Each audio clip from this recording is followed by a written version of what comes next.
All right. Welcome, everyone, to the Serious Angler Podcast, where, as always, our main course for you will be talking and hopefully teaching you more about bass fishing. And, of course, that does not come without a distraction or 10 here or there. Whether you guys are here to learn or just hear some bass and banter, you guys are in the right spot. As always, I'm your host, Bailey Egbert, and joined with me is the Bassin captain, Mr. Andy Full. We are Sheekinless for this episode, and for folks who don't get the Sheekin reference from our fantasy fishing live shows, that is Adam Deacon's alter ego, I guess we'll call it.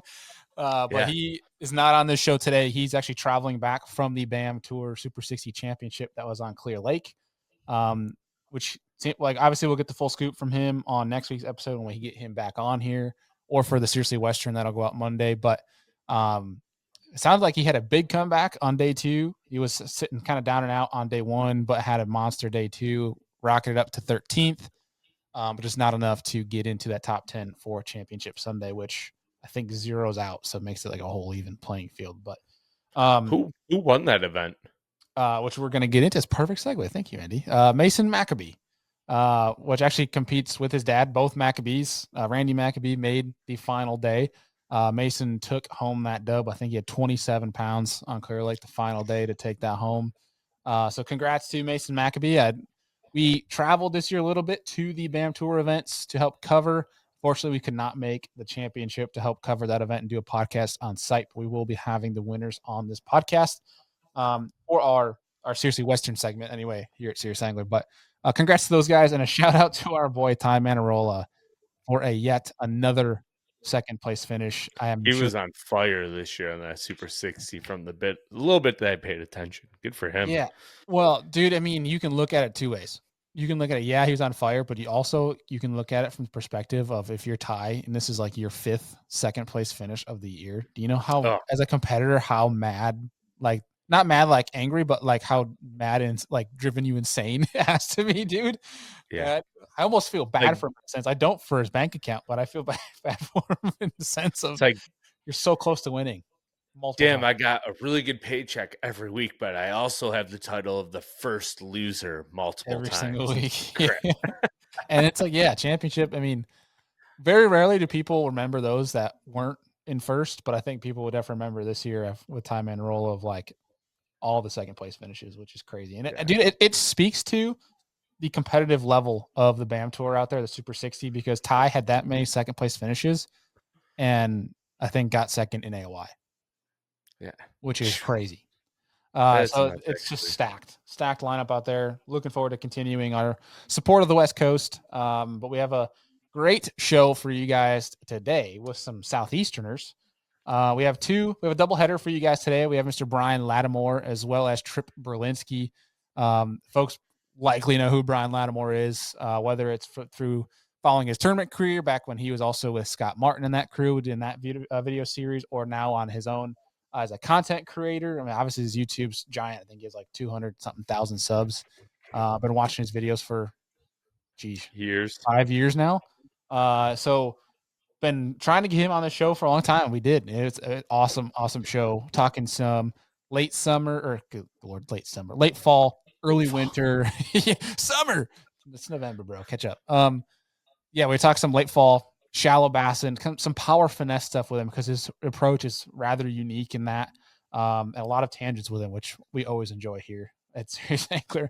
And then Trip Berlinsky, we talked obviously the podcast or the college bracket, winning that, kind of his plans going forward, fishing the Classic, and some things with the college fishing dynamic and how that kind of is just making guys into super anglers, if you will. So we have that looking forward to on this show. One thing I want to mention to you guys before we get into the bulk of it and get into any other segments here is we put out a thing on social media calling to you guys that I know we've done it in the past, but if you leave or have left a rating or review on podcast platforms, if you're listening on Apple, if you're listening on Spotify, those are our biggest two. If you are listening on a different platform and it does allow you to do a rating review, leave one, send a screenshot of it to us either on social media or email.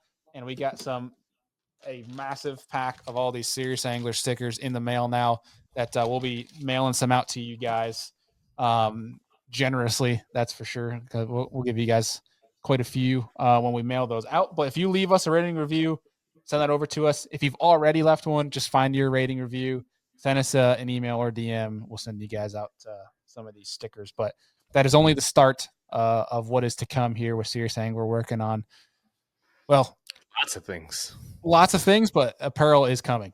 Just want to put that out there, guys. Apparel is coming, hopefully sooner than later, and some pretty cool stuff while we're at it. So be on the lookout for that. We'll be announcing it on our socials. If you're not following, follow us so that you can keep more up to date stuff versus waiting on a new show each week. But pretty dang cool stuff, and we'll keep you guys updated as we go on with that. But Andy, a little bit of buzz around the industry. Obviously, a lot is happening from a tournament standpoint, but also wrapping up for a lot of sales, being that Black Friday is coming up here soon. And of course, Black Friday, every single company in existence runs a sale. But the business from the Bass Boat for this week, which as always is brought to you guys by the folks at Rec Lending. I wish there was as crazy a Black Friday sales on boats as there were about anything else in fishing. Gosh, wouldn't that be nice? You know how many boats we sold? But if you guys are looking to get a boat, currently own a boat and looking to refinance, things like that, call the folks at Rec Lending. They will be able to best help you guys afford that and be able to go forward and manage having a boat, having these toys, and not getting yourself in any trouble. Right. So give them a call. But Bassmaster Open EQs, the first year of the new format of the EQs where everything resets and you have your top 100, ended at the Lake Okeechobee this past weekend, and your winner was Caleb Hudson, and the top 10 who qualified for the Elite Series next year has been named. Obviously, this is pending if they accept that invitation or not. But here we have from 10 to first, we have Brock Rainkemeyer. I apologize if I butchered that last name. Paik South, who I've been hearing some rumblings about, hopefully getting him on the show. Tristan McCormick, who it sounds like it was the power of a haircut that helped him get into the Elite Series. I don't know if you've seen that. He chopped off that huge head of hair. Caleb Hudson, who ended up winning the event, got into the top 10 there. Sounds like a pretty big weekend for him. Matt Messer, who's been around, been fishing the classics, I want to say the past 2 years, if not last year. Sam Hangy, I know Sam decently well. He went over to Wired Fish for a little while. Has been around the industry, good kid. Austin Cranford, Aaron Jagfeld, and Russ Slane. One of the he looked like he could have been the dad of all the rest of these guys. He probably is old enough to be the dad of some of them. Yeah. Which no, it's awesome. I saw a really cool write up on Russ in the I think it was 2-3 weeks ago on Bass Blaster that Jay Kumar does over there, and it was pretty cool how he's basically hybridized his old school approach, if you will, like the non anything electronic approach, but also learning some of the electronics and conforming to keeping up with some of it and then making his own style, which I think is awesome. Would love to get him on a show to talk about exactly that. And then the champ of, or the AOI, I should say, of the EQs, Fisher Anaya, which people have probably seen him around with his dad doing some content, a pretty awesome father-son duo out of Alabama. And the dude freaking straight catches them. That's for dang sure. And with his first name, he better catch him. Yeah. There's only one line of work he can be in. Yes. But congrats to the top 10. Congrats to Fisher for winning the AOI of the Opens. We're looking forward to see those guys compete at the top level next year.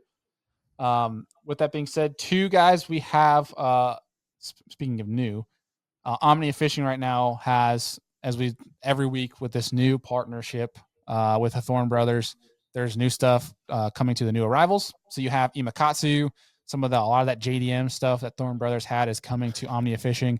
Throwback swim baits is on Omnia Fishing right now, which is a big one. Obviously, with glide baits becoming more and more of a rave, wake baits, things like that.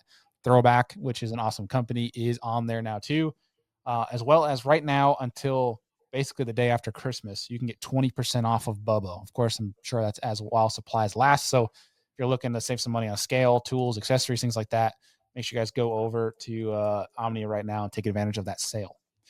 And lastly, guys, Black Friday sales have already, I feel like every year these Black Friday sales get earlier and earlier. And we're probably going to have Black Friday sales on July 4th next year.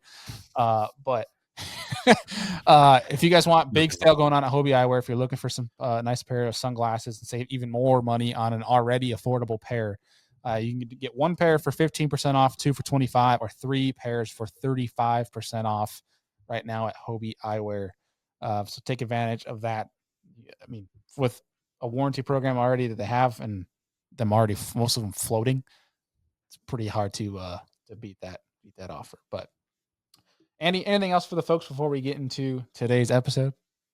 No, man, this episode is great, right? Like there's a lot of tangents, a lot of talking about technique specific stuff that you might not expect to go down on certain bodies of water during certain types of years. So I think everyone who's tuning in is really going to thoroughly enjoy this episode.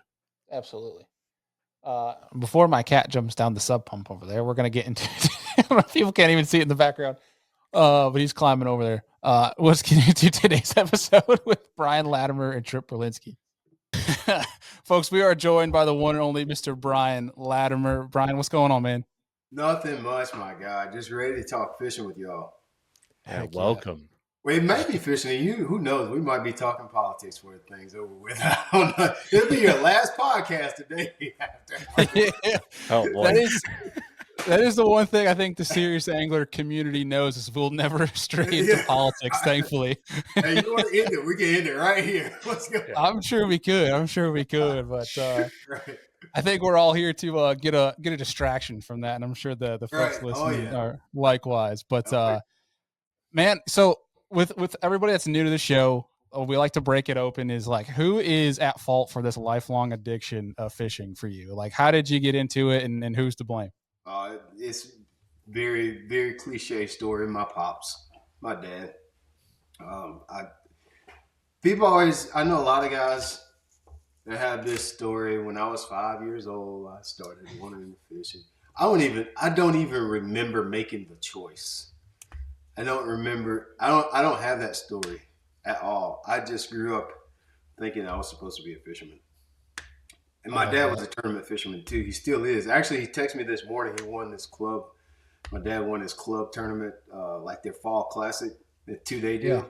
Yeah. Everybody has those, right? He won both days. So, and their deal now, they do, you weigh in one day, that's a tournament, and the second day is a tournament. The second day pays higher. But he won both days. So he won like $4,000. I'm like, Dad, I hadn't won $4,000 at a tournament probably since I won.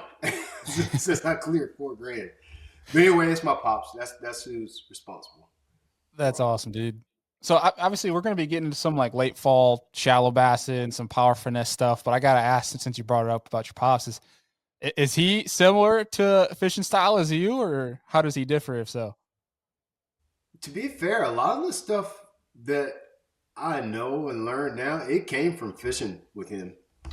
I put my own little twist on it probably and kind of figure out deeper levels of what it is. My dad was doing the spinning rod thing late 80s. Like he was doing that a long time ago. And so a lot of the things that I talk about and I teach in my app, it's really very simple, fundamental stuff that my dad taught me. It sounds crazy, it was 30 years ago. It hasn't changed. I know everybody says, well, fishing nowadays is this, that, and the other. Really and truly, fishing has not changed much at all. It's just we have new technologies, uncovered things that we didn't know existed, but nothing has really changed in fishing, really, at all. But they're like 30-year-old, 40-year-old techniques. Maybe older than that. It's just that's when I was introduced to them, was 30, 40 years ago. Yeah. That's cool, man. I just got to say, too, off the riff of from following you and watching your content, I love the stuff when you're taking your son fishing and kind of seeing the dynamic of that. Yeah, that's pretty cool. It is. It's got to be cool too. Just growing up and dad's a big fisherman and grandpa's a big fisherman. Is there some friendly family banter? You know, a little bit of smack talk when you guys all get together. Family dinners are. I feel sorry for my other family members at our dinners, Sunday dinners, Thanksgiving, Christmas, because it's really just me, my dad, and my middle son dominating the conversation about fishing is what it really turns into. But yeah, it's interesting. My brother fishes. He's not quite as deep into it as I am, but he fishes too. I have a younger brother that fishes. My middle one is the only one that really likes it out of my 3 kids. My oldest one doesn't care. He'll go, but doesn't care about it as much. He'll go if they're biting. If they're not going to bite, he doesn't really want to fool with it. But yeah, it's an overwhelming theme in my family. It's a dream come true, I would say too. I always wanted to be a daddy. And I think it was just because my experience with my dad was so good that I knew that I wanted to be a dad and take my kids fishing and do all the things that we do now. Hell yeah, man. That's all you can ask for. Yeah. It's like it's way better than I ever dreamed it would be. My middle son's ate up with it, man. He's got it. He's special. How old's your middle son now? He turns 7 next week. That's such a fun age. Yeah. I've said that at every age, I think. Yeah. I'm the weird. I like babies too. Like these babies, love it, dude. I'm crazy about like just.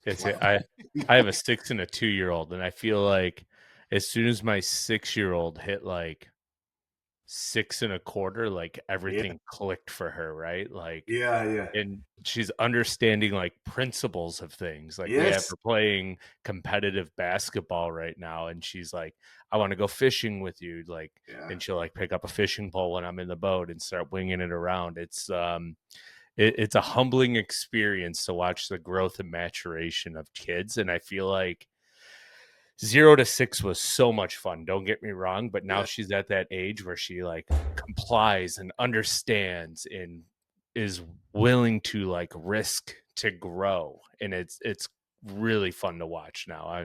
I'm scared for when she turns 12 because she already is 12 at mind. Like it's cool. Well, I'm glad you got the comply part going because I don't have that going at all. Yeah. I think it's, to be honest, I think it's because she's a girl, right? Like she's like, I won't do anything wrong at this point.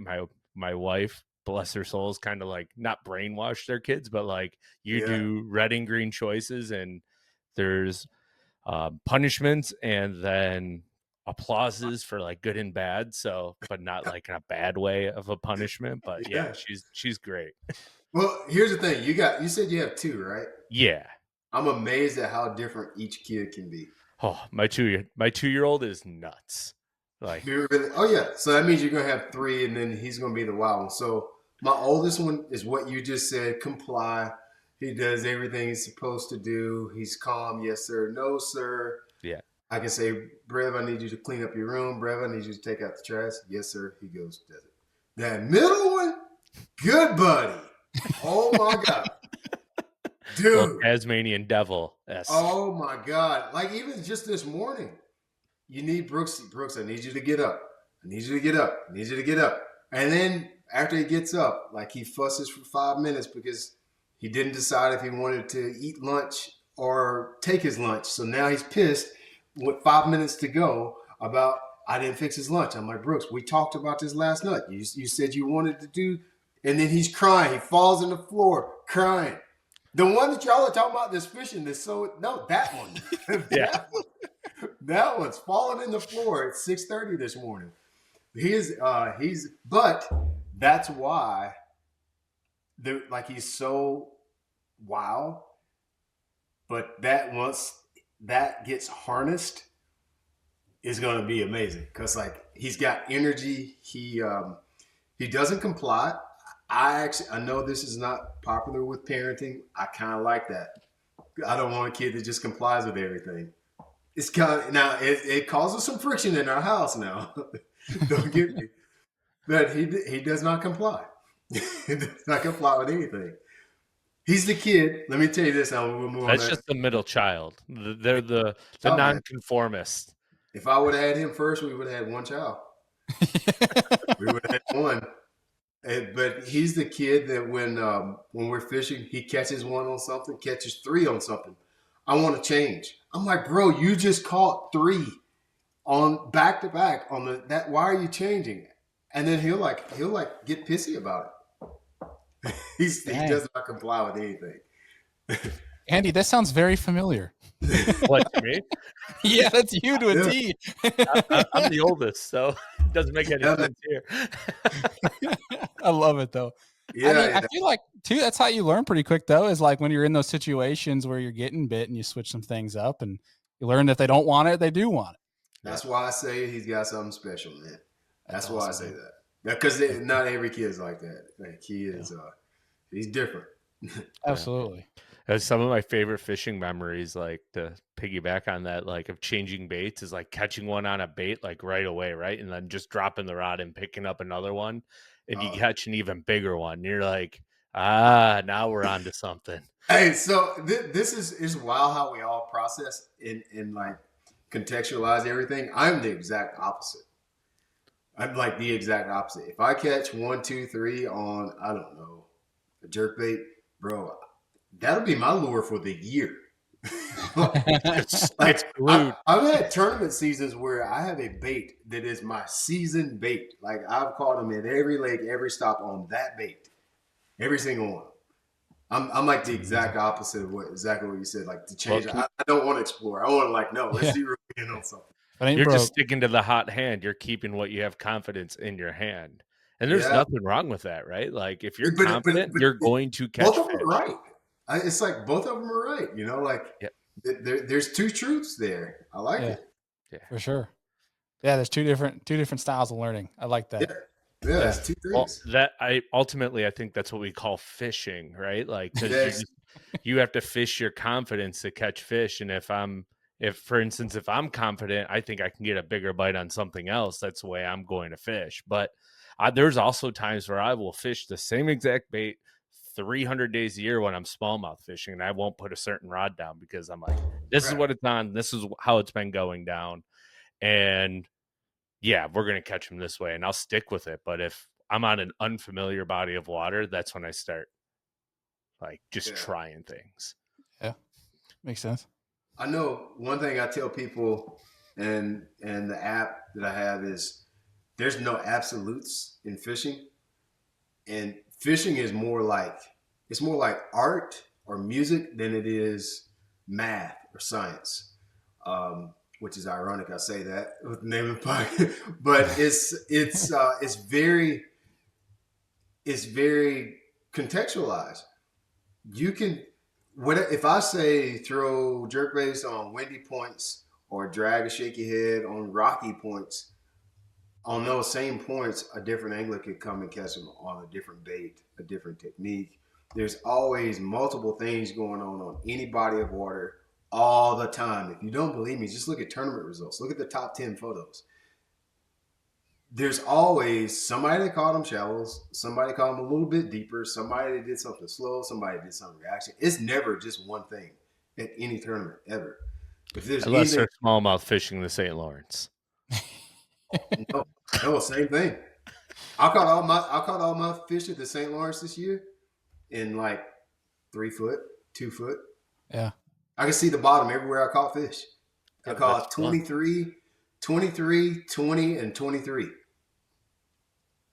All shallow. I wasn't doing anything. I don't even want to release the video, to be honest with you.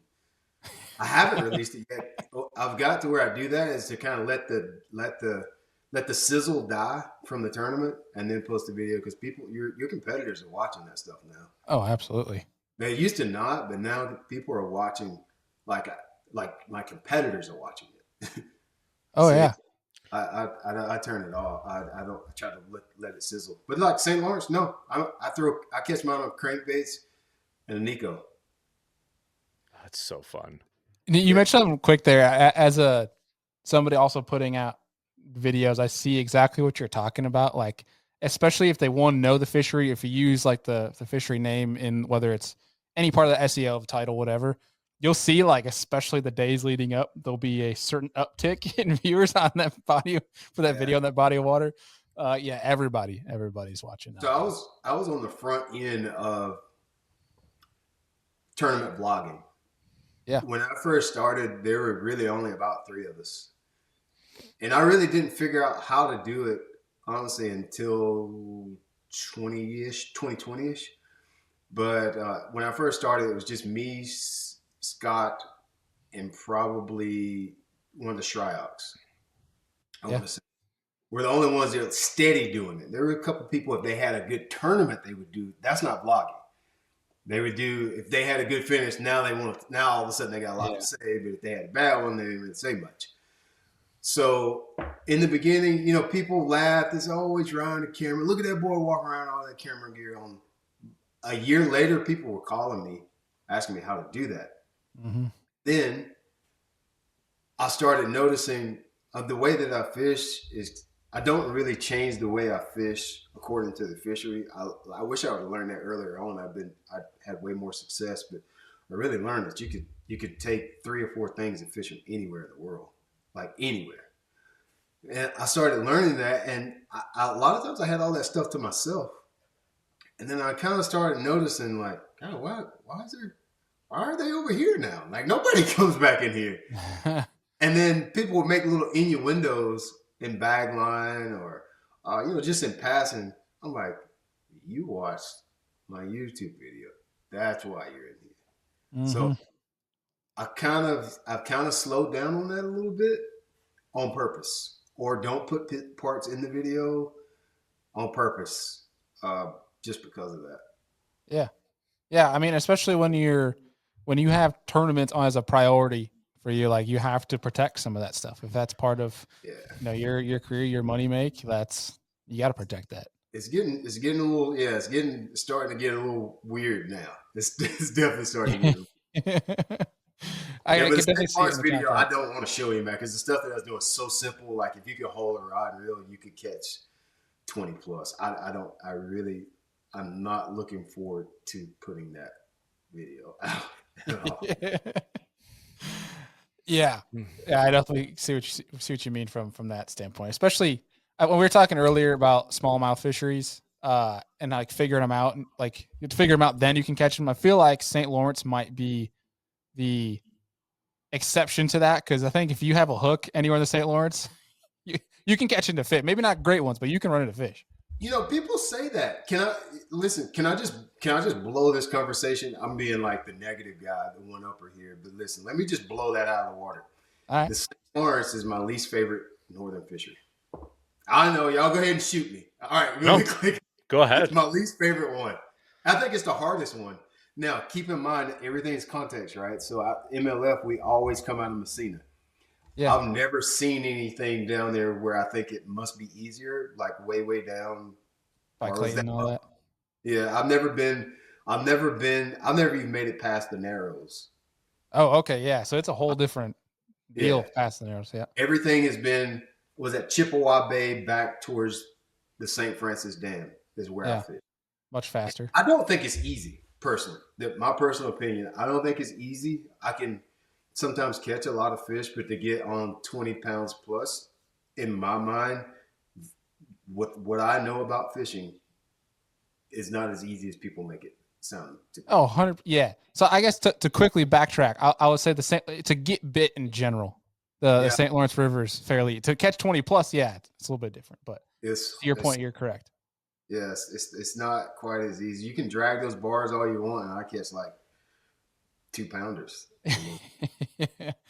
I will say though, to your point, as Andy and I both being from Buffalo, living in New York, I think a lot of New Yorkers are ready for the tournament scene to give the St. Lawrence a rest. I think we're in agreement too, thinking it's not the best in the North either. I think it's not that it's not the best. So I don't know if that's what I said. I don't know if I would say it's not the best. It's not the easiest place. Champlain is easy to catch fish. St. Lawrence has, there's some dead water there on the St. Lawrence. For sure.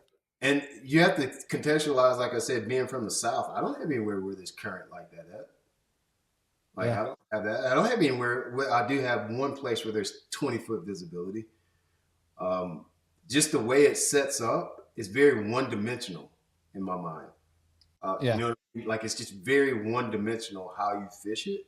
Where on Champlain, I can catch smallmouth like all kind of ways. Mm-hmm. Like all kind of ways. St. Lawrence is like, you got like 2 things, 3 things. Far as I know. Right. So it's hard. And if those 2 or 3 things aren't your thing, now what? Right. You know? I think that's why so many guys that aren't from the Northeast love Champlain so much because you can do whatever your heart desires. There's something on Champlain that looks like your home lake. Mm-hmm. There's nothing on the St. Lawrence that looks like anywhere. So you see what I'm saying? So like when I go fishing, I'm looking for something that looks familiar to me to go fish. Yeah. Like that's all I'm doing. When I pull up to a lake, I just look for familiarity. And I can ride all day on the St. Lawrence and be like, I don't see nothing. Yeah. I like that's a nice house. Yeah, it is unique. And honestly, like to get into to finally start getting into like the conversation we wanted to bring you on for, you know, it was something you're saying you're looking for familiarity. That's a great transition into like just this time of year in general. You know, that late fall, early winter can be kind of challenging. And you mentioned like so at St. Lawrence, you're trying to look for something that's familiar, which is a very unique fishery and hard to find. But with this year, with conditions changing, lakes are changing, especially lakes that get drawn down. You know, what are you looking for this time of year just to try to get bites? Okay, so all right, let me mess this conversation up for you. Just go ahead and get started. I low key kind of hate fall fishing. I kind of low key hate it. So all right, so we're gonna talk about it. I'm gonna answer your question, but I'm gonna share some. I'm gonna be emotional first. Yeah. By the time I get to about September, October, I just want to go saltwater fishing. I don't want to go bass fishing at all. Like I have struggled with y'all little slimy bastards all year. I don't want to talk about bass fishing no more by the time I get to like September, October. When I leave that last tournament, every year I'm like, thank God this is over with. I am ready to go have fun.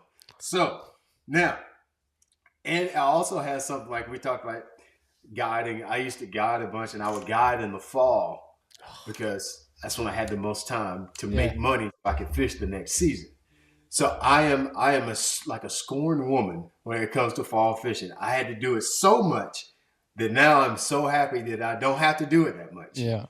So I just want to go do anything else, but fall bass fishing is what I prefer to do. It's hard because the transitions in the fall are not as easy and obvious as they are in the spring. Right. Everybody knows what the bass are going to do from where in my part of the country from February to May.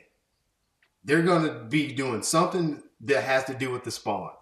They are moving to spawning grounds. They are setting up to go spawn. They are spawning or they have just finished spawning. Right. Point, period, blank. That's it.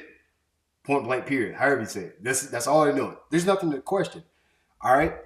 You get to the fall in the South, at least. Dude, yesterday it was 80 degrees. Earlier this week, we had highs in the upper 30s, and people were covering their pipes to make sure they didn't freeze. Today, it was 40, and it's going to get up to 70. The weather I can get 80 to 85, or I can get very cold. And the transitions, which fish don't really transition, but the things that bass are doing they're not as obvious. There is no big move shallow. There is no fish showing up on areas. It's just ways that you can catch fish in the South. That's all you're going to get in the fall. You just have a couple of things that you can do to get bites. Where in the fall, in the spring, like I know that our fish are going to be using floating docks because that's where they stop before they spawn and they get heat and they suspend under them. That's going to happen. I don't care if it's 20 degrees or 70. When it turns March, late February, March, those bass are going to be doing that. I know that without a fact. When I get to May, I don't care if it's 30. I don't care if it's 90. The fish are going to be eating blueback herring and they're going to be on those red clay points in that much water. Don't matter how hot, how cold. I know that's going to happen. You get to October, bro, I don't know. It's the old cliche of here today, gone tomorrow, but really it's, I caught one here today, so maybe I should run it again and yes. They ain't here. Yeah. So you got, and it seemed like weather affects the behavior of the bass more in the fall. So what I'm saying is today it's slick, it's blue, bluebird skies, no wind. So our fish get deep on brush piles, not really deep, but 20 to 40 foot deep on brush. Those fish are really hard to catch when it's like that. They are still there, but they're hard to catch at times. But when I get some wind, especially when it's windy and sunny, but if it's at least cloudy or windy, you can get them to bite better. And so there's the few bites that you do are able to get, they're just more affected by what's going on with the weather in the fall. And so I've just, by the time we I've had enough of it. I don't want to fight it anymore. Give me easy. Yeah. When it's uglier, they say it's uglier the better. And typically this time of year, you're like, I just don't want to be out in the ugly. I don't, yeah, our weather can be really good this time of the year. It's beautiful today. It's been beautiful all week. Yeah, but you don't want to be out when it's beautiful. You want to be out when it's cruddy. Well, 20 years ago, you would be correct. Not in 42. Hey, not in 42. That's not the answer I was supposed to give you. I was supposed to be like, I'm a hardcore bass fisherman. Buddy, do not call your boy when it's blowing 30 and it's 40 degrees outside. I'm not going with you. You don't want to come you don't want to come fish the Great Lakes when it's blowing 30 and it's cloudy and rainy. Come on, man. Do not call me. Listen, y'all could be catching 10 pounders on glide baits every cast. Call somebody else, man. I'm not going. I'm out. Bro, do you know how much of that I've had in my life? Oh, yeah. So, and I'm jumping on another side. I used to be a landscaper. So I did before fishing. Yeah. And so I had to work in all types of weather, all the hot, all the cold, all the snow, all the ice, all the rain. Then I had the bright idea to be a professional fisherman. And so I've been in all the hot, all the cold, all the wind, all the rain, all the snow and ice. Bro, I'm not doing that on purpose. Not on purpose. No, on purpose. I'm staying away from that now. Yeah, I get 6 months of that. Or however many tournaments we have the year, I get my. You do when you fish in that kind of weather, 7-8 days in a row. It wears on you. You learn to appreciate good weather. You know what I mean? Like, yeah. It just like when you have to do that every day. I like a good weather day. I don't care if this is tough or not. I like a good weather day. You don't want to see the rain suit anymore. Great. I'm not getting blown around. Yes, man. I can feel my fingertips. I don't have to figure out how to get my boat off the trailer in the morning because it's frozen. So that's the thing people don't know about the South. All that stuff that y'all get up north, we get that too. We just don't get it for long. Right. Boat froze to the trailer, guides frozen, batteries won't charge because it's too cold. All those things that y'all do, we deal with that. We just don't deal with them for months on end. We deal with them for a day or two at a time. I'd argue you guys get it worse, to be honest, because the top moments I've been most cold in my entire life have always been in the South. Yeah. Yes, I've been ice fishing up there. That ain't bad. I've been ice fishing in Canada with some buddies up there, JP DeRose and Tim Freddy. They took me ice fishing. Dude, I could do that. Would you go out on Simcoe after some perch? Simcoe. I want to say it was Simcoe. Probably perch and whitefish and maybe some lake. Whitefish, yep. Yeah. Yep. Yeah, if it wasn't for the wind, our winters aren't bad because it's not the humidity up here that makes it cold. It's the wind. You guys have the humidity mixed in with the cold that's like makes the air freeze and it makes that painful. Yeah, we get super dry in the winter. It's even worse the further you go to Florida, go to like Okeechobee on a 50-degree day with 30-mile-an-hour wind. It'd freeze you to death, dude. Yeah, 50 degrees in Florida with wind. It's tough.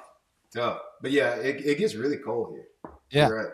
That's coldest day of my entire life was mid-February on Lake Chickamauga and it was 38 degrees, pouring rain, 15-mile-an-hour winds. Yeah, and I've been out doing the ice fishing thing when it was 10 degrees up here, and I was sweating up here. It's like that. I never want that ever again. Yeah, I've done that so much, man. So much, worked in it, fished in it, filmed in it. But you're right, though. I mean, those are the kind of things like body parts stop working when you're in conditions. Everything like that. stops working, not just body. Everything stops working. Everything stops And so working. Everything stopped working. Your equipment doesn't work right. You know, like you can't charge batteries now. It's like everything. Give me hot. Give me 100. Listen, I am of African descent. We are tropical people. Give me 100, brother. Give me 100. Give me the sun. I could take that. But that cold stuff, no, man. No. So, Brian, when would you say you would start fishing again as you get into late fall? Like, when do you start getting that itch to get back out on the water after that tough bite window ends? So, our fishing is going to get good now. Thanksgiving until 1st of June is really good fishing in my area of the country. And what would you say, like, your average water temps are around that time of year, like in this time of year? It can range wildly, man. Right now, we're still in the 60s. It just depends on the year. We get years where it gets really cold really fast. We get years where I could get some 70-degree days in December. Water temperature here, the very controversial thing I'm about to say, I don't care about water temperature. Our fish aren't, that does not dictate their behavior enough for me to worry about what the water temperature is. They're going to do what they're going to do, and they're going to eat. Our fish school surface feed 42, 48 degree water temperature all the time. So as that water gets into like that mid 40s, right? Like what kind of shift in your mindset do you have to take to continue to power finesse fish, right? And to make them bite? Like, are you still throwing that then, or are you shifting up your technique approach and maybe going to like a flat-sided crankbait or a big spinner bait, etc.? Okay, I love this question. I'm so glad you're going that direction. And keep in mind, what I'm about to say is all contextual to what type of lake and what area of the country you live in. I don't change anything. The fish are going to be where they are. Love it. They're going to bite what they're going to bite. 42, 62, 72, it doesn't matter. I'm not going to slow down. I don't start going deeper. In fact, the colder it gets, the shallower you want to go. Oh. So there's a period, our temperatures are obviously declining, right? When we get to late, whenever the winter solstice is, when the days equal out and it starts getting longer days, the water temperature at the very minimum is going to bottom out to like every once in a while we'll get 38, 39 degrees, but it's going to bottom out in the 40s because we don't have a longer enough period of cold weather. Once it starts to bottom out, you want to start just fishing shallower because those fish that are deeper, they don't move enough for you to be able to easily catch them. Does that make sense? 100%. The fish that are shallow have one mindset, right? It's to feed still. So they're up there eating. Well, which a couple things. Those fish that are shallow, they've been there all year.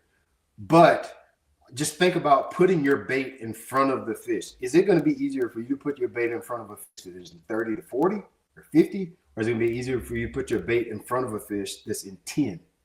It's going to be way easier to put your bait in front of the fish that's in 10, so your likelihood of catching that fish goes up tremendously.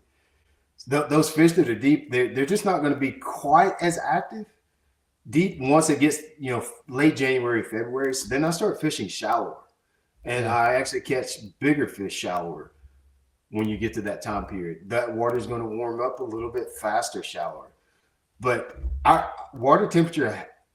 I kind of contradict myself, but water temperature it doesn't have a lot to do with whether I fish shallow or deep, because everybody says, oh, it's getting cold, better start going deeper in that warmer water. The fish just aren't processing that way. They aren't doing that. They're animals. That's not how they're processing that. There's just a group of fish on our fisheries in the Southeast. There's a group that's just going to live offshore all year. They feed on blueback and threadfin and whatever else is crawling around the bottom, and they stay in 20 to 50 foot deep all year long. even when they're spawning, they'll quickly run up to a shoal that's offshore, do their thing if they have to, which I actually have some conspiracy theories about spawning. I don't think every bass on the lake spawns every year. We'll leave that alone for when y'all really want to get messy. But there's also a group of fish in shallow, and there's a group that runs back and forth, I believe too. But those fish, they're not transitioning, man. They're not going to deep and shallow because of weather or water temperature at all. So I don't really change much to answer your question short. I don't really change much. There's no bait change. I don't speed or slow down because I see the activity that the fish are giving me, and they're not doing this. They're not looking for coats. You know, they're not doing it. They're eating. Yeah. I love that. And what I was taking from that too is I love to pitch this to you is everyone talks about, oh, do you think the first wave of fish going back shallow after they go deep in the wintertime are the big ones? Do you think that maybe the big ones just never leave? Man, so I know where you guys live. It's probably a little different. It has everything to do with, I actually did a podcast with in my app with James Linder. We talked about this.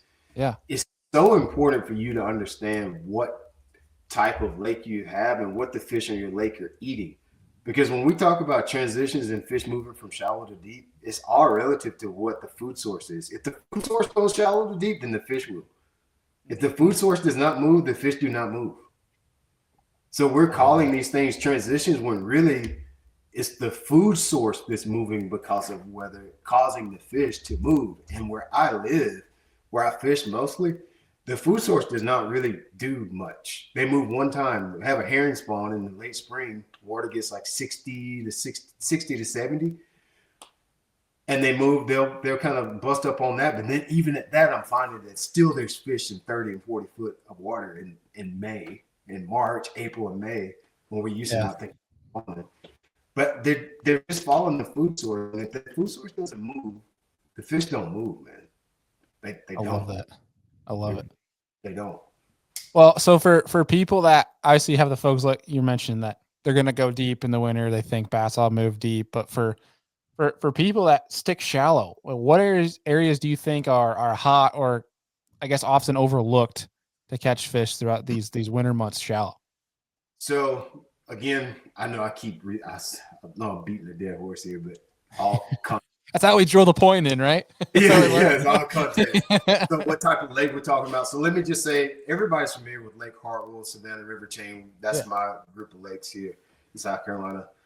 So there's a couple things I'm going to look for as it gets colder. I like dirty water, stained water. That puts the fish where they like to be beside things. That could be a dock, a piling, rocks, stumps. They like to be beside things. So that gives me a target that I can pinpoint. I can make less wasteful cast in dirty water. I know that I need to throw right there beside that or by this riprap or whatever the case may be. I have less wasted cast in dirty water if I'm going to fish shallow. So I'll look for stained water. But there's ways to catch fish in clear water and it's very cold, when it's very cold. Jerk baits, fishing docks. The fish are always using our docks. I have this, I'm kind of going off on a side tangent here, but I have this process that I tell people how to find fish on any lake. It's very simple. Whatever the most predominant thing a lake has, there's always a group of fish on it. So we talk about when you show up to a fishery, look for, number one, study what they eat. Number two, find out what's the most predominant structure, habitat in that lake. And then the last thing is just look for something that's familiar to us. So let's just say if I like to throw a drop shot, and then you don't look for drop shot water. You like to throw glide baits, go find glide bait water. If you like to throw football jigs, go find that. Okay. Don't try to if I would have learned that 10 years ago, bro, I would have $2 million in earnings. I didn't figure that out really until like 3 years ago. But very simple. Find what's the most predominant thing, figure out what they eat, find what's familiar. That's That's the only way I break down. Any lake. And I do it several times throughout the day. But fishing clear water, a lot of times we're going to fish docks because that's what we have the most of here. So you were talking about Buffalo. You guys fishing Buffalo, Lake Erie, that area, I think it was. Whatever, I guarantee you, whatever the most predominant thing is, that's what you catch fish on. Is that reefs, rocks, whatever the most predominant thing, that's what the fish are always on. Spring, summer, fall. It works everywhere you go. I love that. So I think that makes it simple for people. It's got to be simple. When people make stuff hard, dude, it's ego. Fish are fish. They're going to do what fish do, right? They're going to live where they're supposed to live most of the time. And a lot of time, I think fish are there. It's just, what do we have to do to make them bite, right? And if they're not there, you just find the area where they want to bite. Because they're everywhere. If there's one thing that forward-facing sonar has taught us, that fish literally live in everywhere. 80% of the lake, right? Like, yeah, there's dead zones, but wherever you go, you're going to see something moving. Is it a bass? Is it something else? But how do we make them bite if they are bass? But I think it goes to what I was saying about what looks familiar to you. Because if it looks familiar to you, that's probably something you have confidence in. Yeah. And so, like, if I came to Buffalo, and let's say you're good at dragging that crazy thing that y'all do, the drifting aimlessly around. I hate that. So I hate that. Talk about it. Get out of here. I am not a drifter. I will spot lock in 6-foot waves. I'm nuts. So. I hate that aimless dragging around. Do this. And so if I come up there and try to do that, I'm not going to catch it. Yeah. You see what I'm saying? And I'm on the lake all the time. I might get lucky, but I probably won't, especially if I only got 2 days of practice for it. But if I look for what's familiar or something I've had some prior history on, which I wish I would have known that you could do that anywhere, everywhere, your chances go up tremendously. And there's something on what you're familiar with everywhere, man. Everywhere. Yeah. I would throw a crankbait up there. If I came to Buffalo, I'd figure out how to catch them on a crankbait. You would catch them. Oh yeah. Every smallmouth fish, if smallmouth is on the schedule, my brain clicks crankbait every time. Every time. I'm tying it on and I'm finding some rocks. I want to fish somewhere where I can see the bottom, and I'm gonna put that crankbait to work. Baba, got him every time. I don't listen, and I don't care if I finish 80th or 14th or first. I don't care anymore. Like, I just want to have fun. You just want to catch them. Well, I hate losing. I don't mind losing when I know I did what I know how to do. Mm. If I go up there and try to drag that drop shot around the reefs and I finish 80th, I'm going to leave pissed. Yeah, I can't believe I did this to myself again because I'm doing what I shouldn't be doing, what I'm confident doing. I did that so much, man. Fishing has been so much more fun since that was revealed to me. So much more fun. Well, I mean, because you nailed it, though. I mean, it's so many anglers, myself included, overcomplicate things, and then especially like when you talk about traveling for tournaments, you see a lot of anglers that struggle because they're trying to do what you're supposed to be doing or what they see on a professional bass tour article, of what these guys that live in the area do versus just going and doing what your strong suit is. That works everywhere, like you just mentioned. We overcomplicate everything. That was me for like the first 4 or 5 years that I fished. Like really longer than that. If I would have went back to the like EverStart days when I was fishing that stuff, there's so many tournaments I should have did well in, but I was trying to do what you were supposed to do.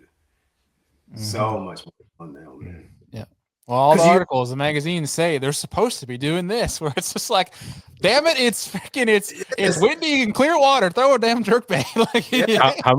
How many times do we, as anglers, preach? Right? Don't listen to the doc talk and just do what you know, and you will be far more successful. Right? As soon as you start listening to what the guy at the bait shop is saying, or you overhear someone talking about this, or you watch a YouTube video, right? Like. And then we try to implement ourselves and we fail. And all we do is get more pissed off because we're failing. And as soon as you're like, let's simple it, let's throw what we know how to throw. And a lot of times it's like a drop shot or a wacky rig or a crankbait, right? Like that one technique. And it's like, I'm an idiot. Like 3 days into practice, I finally caught one, and it's what I should be doing because I know how to do it. Yeah, dude.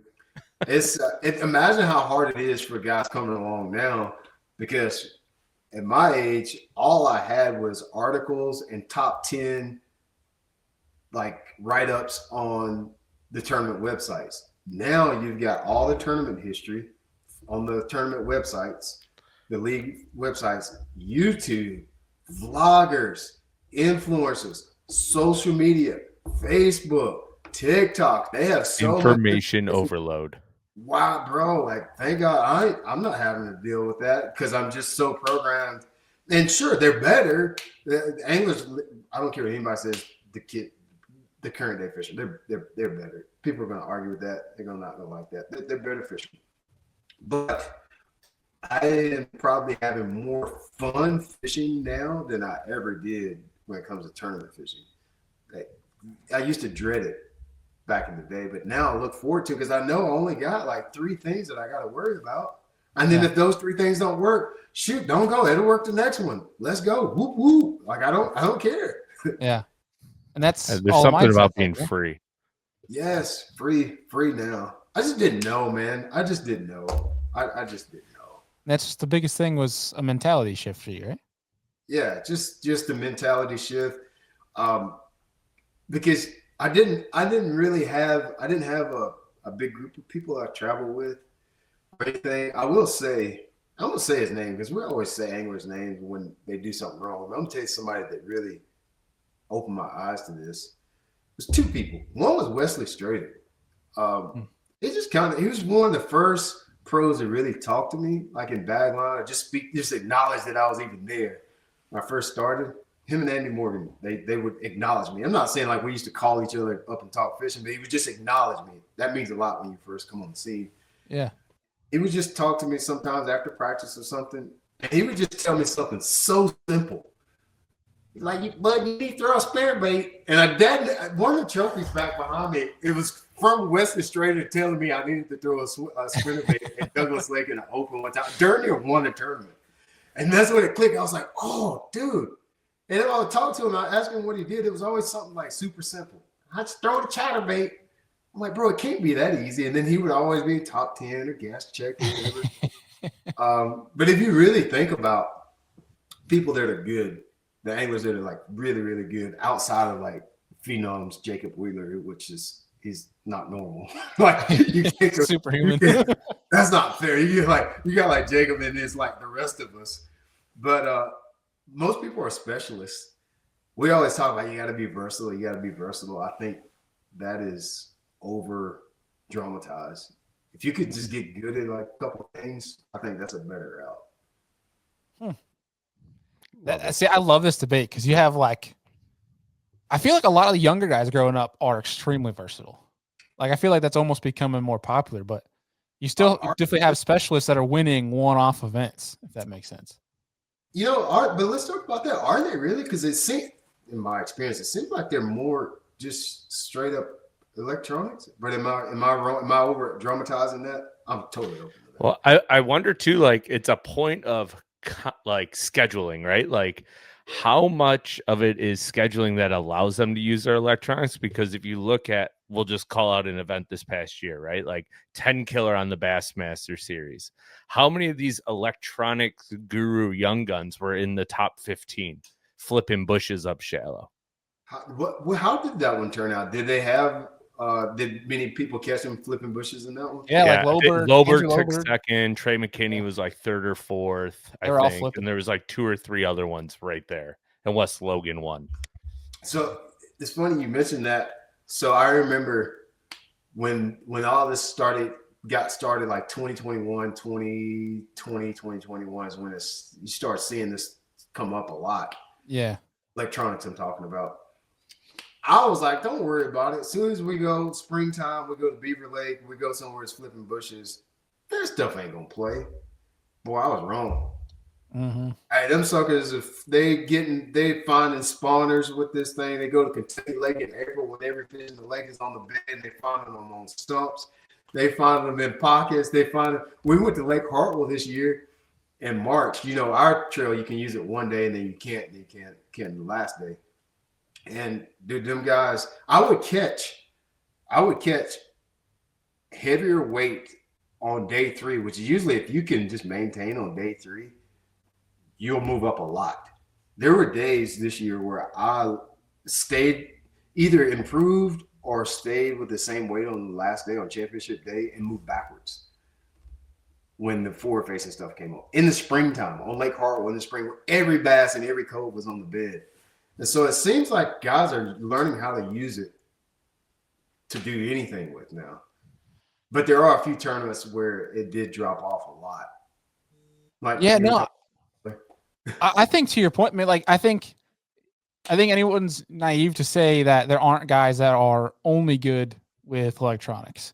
yeah. But I think the guys that are on at the highest level, they are so good at electronics. But like you mentioned, with all the information out there, I think like the learning curve and everything has made stuff like that. That learning curve there's a very short arc now. It is just like it is a straight 90-degree almost. Like if you want it and you have the time and the funds and the means, you can become very good very fast. Yeah, And so it's like I think it showed examples of that, of like guys like a Trey McKinney and such that at the oh my gosh, the place is blanking me, down in Texas, like 9 pounds wins it.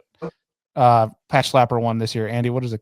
Oh, Sabine, thank you. Good Lord. I kept thinking Red River, and I'm like, that is not it.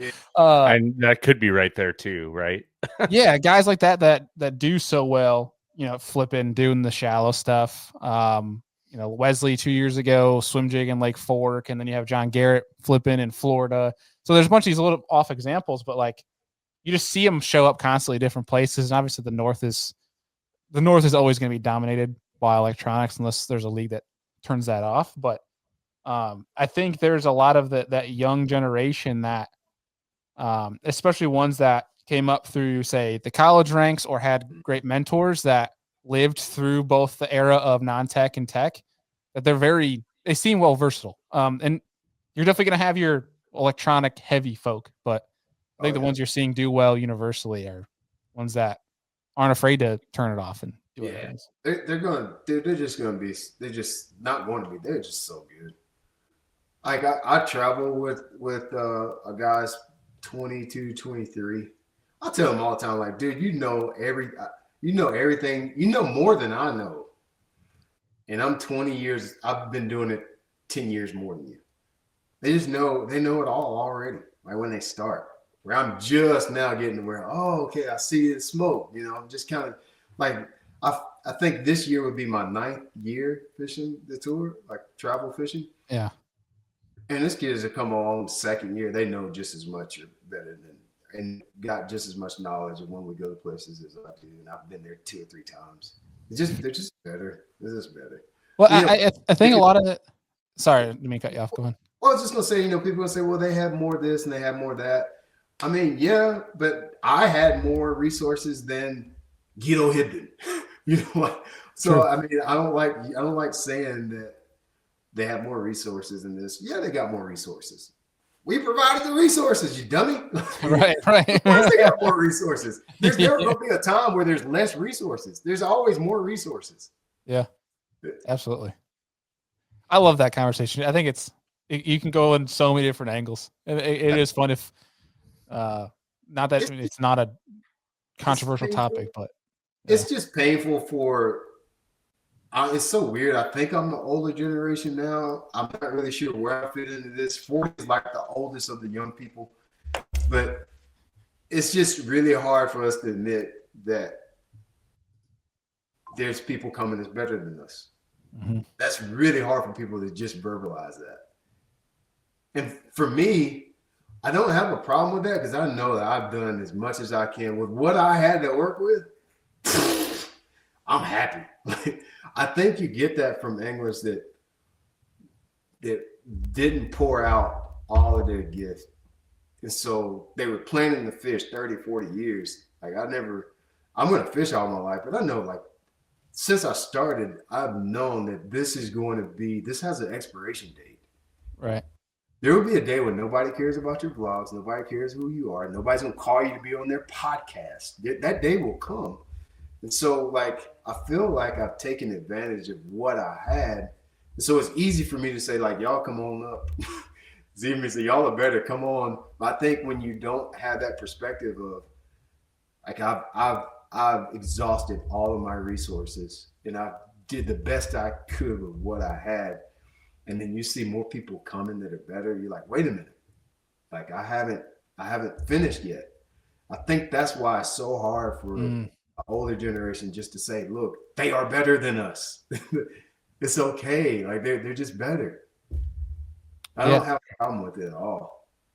Yeah, and I think that one thing that speaks loudly to your character. I think that is you're content in who you are and you're proud of who you are and what you've done. But I think there's also I'd say too is I think that speaks a lot to your character because I think you're proud of next generation too because you were a part of that, like you just mentioned, the resource that helped those that younger generation learn. Like, yes, it's a couple things. Like, obviously I put out a lot of stuff over the last 8 or 10 years, so I'm sure some of the kids probably saw something. So that there is some level of gratification that I get out knowing that somebody probably watched something that I did and learned something from it. And then the other part is I remember what it was like. I remember being those kids. I remember that. And so I wouldn't have wanted anybody to talk to me or say that I really wasn't that good or I'm only good because, I wouldn't want anybody to say that about me. So dude, if I never got to fish another tournament from now on, I am so happy. So happy. So happy. Like, I cannot, it almost brings me to tears even just talking about, like, I cannot believe I got to do this. I cannot believe I got to do this. It is crazy that I even got a shot. Because I didn't think I was going to get a shot. I didn't think I'd get it. Much less win. Just have a shot, dude. Like, just get a chance. I didn't think I was going to get that. I love that, dude. Yeah. That appreciation. I respect the hell out of that. Yeah. Hell yeah. Yeah. Well, dude, seriously. Well, you mentioned earlier about calling your podcast. One, you always have a seat here, dude. Anytime you want. Yeah. Even after you're done fishing, you're welcome back. Yeah. I have to get y'all to come do something on my app one day. We do lives like this. I have a lot of people from up north. I'd love to have y'all talk about northern fishing because, I don't know. I just know how to go up there and do what I can so I can get back home. I would love to have y'all there. Dude, pump the app here. You mentioned it a couple times. Well, let the folks know. So, really simple. I have an app where I teach people how to fish.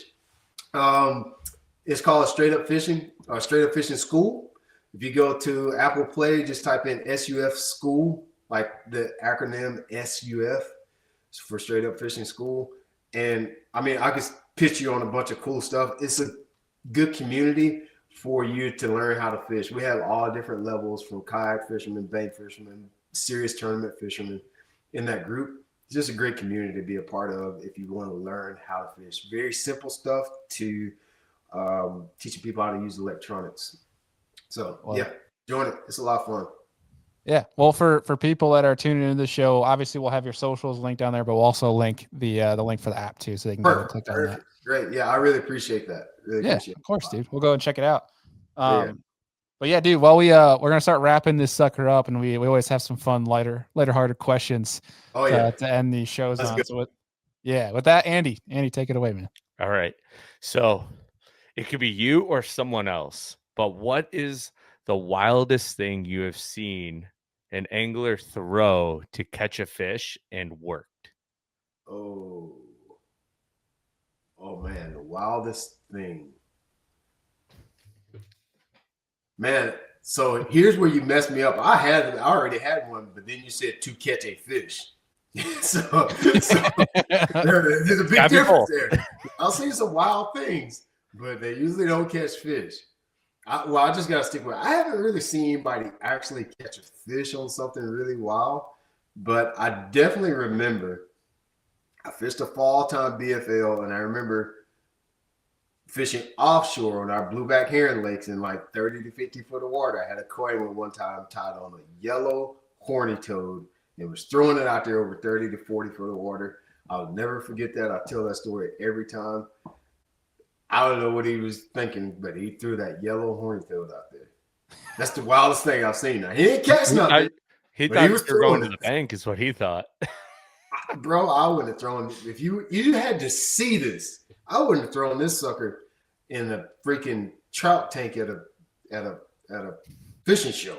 It was neon yellow. Like yellow, like bus yellow. Oh, like banana yellow. Yeah, or bus yellow. Yeah, Dang. got it. Not chartreuse, yellow.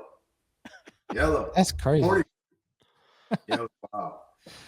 That is an interesting one.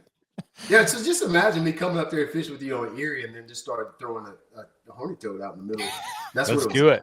Might catch one, honestly. Those fish what it are was fun like. sometimes. That's what he did. We'll put on a scrounger or something. We'll have some fun. Yeah, but them stupid things a lot will hit it up there. I thought it was a mayfly or something. You know? Who knows what they thinking? I love it. Well, dude, so on the flip, if you were a bass, what was the first bait that you would file a restraining order against? Any kind of soft plastic worm. Anything that's soft plastics. I get a whole category. Soft plastics. Get them out of here.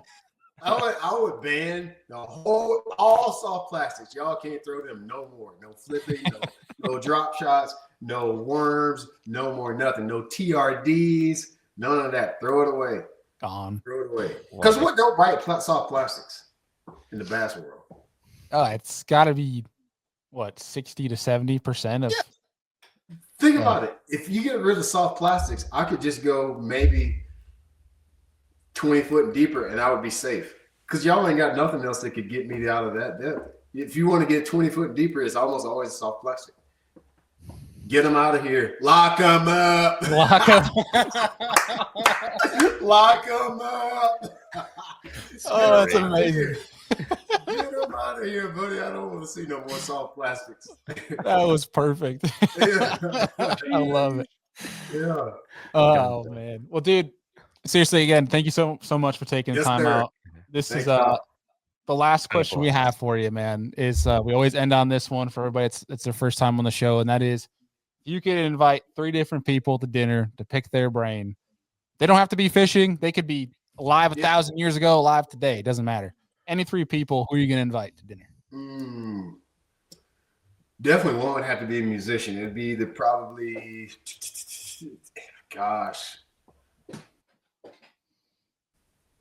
Prince.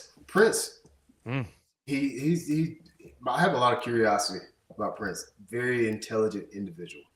Probably be him. I definitely would take Prince fishing. I like the non-fishing route. I love that. Yeah. I don't think any of them would be fishermen. See, these ones are more fun for us when they're non-fishing. Yeah, I don't think there's God, that sounds really arrogant. There's no fisherman that I would love to fish with a couple of people, but not like that. Yeah. No, like if I had the opportunity to fish with anybody, probably wouldn't be any of those guys. Prince. You got to throw. So Prince, it had to be some athlete for sure. My God, it sounds so cliche, but dude, can you imagine how awesome it'd be to have a conversation with Michael Jordan on a boat or something? Michael Jordan would be cool. Take him fishing. He fishes too, doesn't he? Like own like a saltwater boat? Sailfish, yeah, he does sailfish. The tournaments that actually make a lot of money. Big money.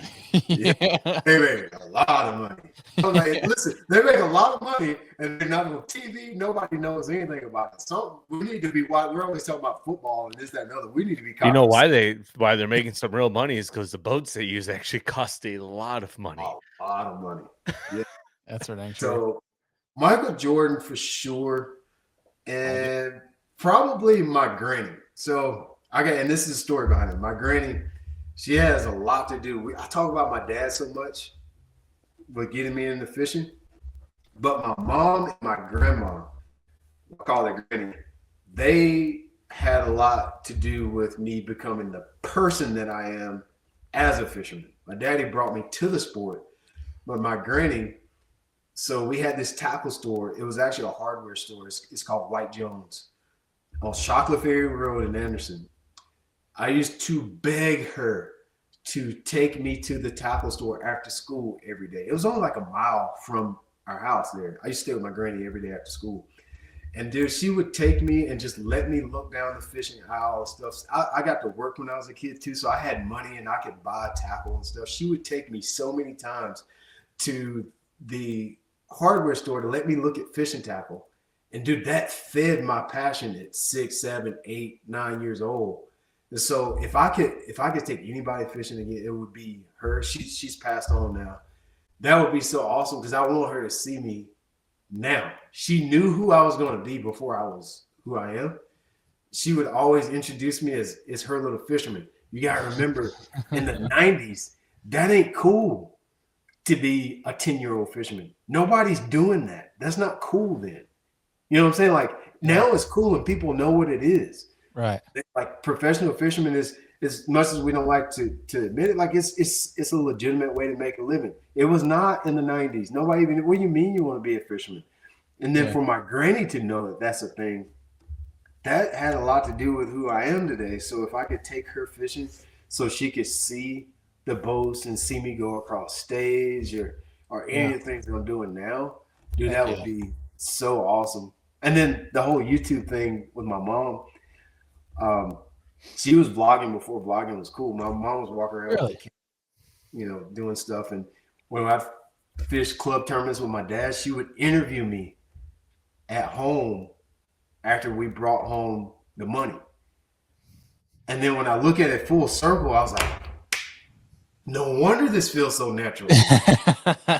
She was setting like, you it up. literally hit me like a few years ago. I was like, whoa, bro, you've been doing this since you were like 8. You know, I didn't know.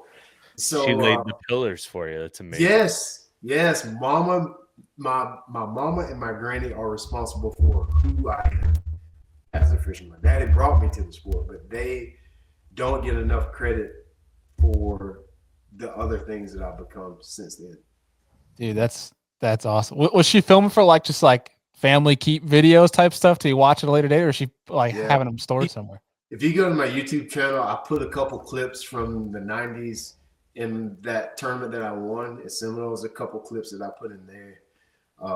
One was when I caught my personal best. She filmed that. It was at a tournament too. She filmed it, and that's on the very first. Like, if you pop up my YouTube channel, it's the first video you should see on it.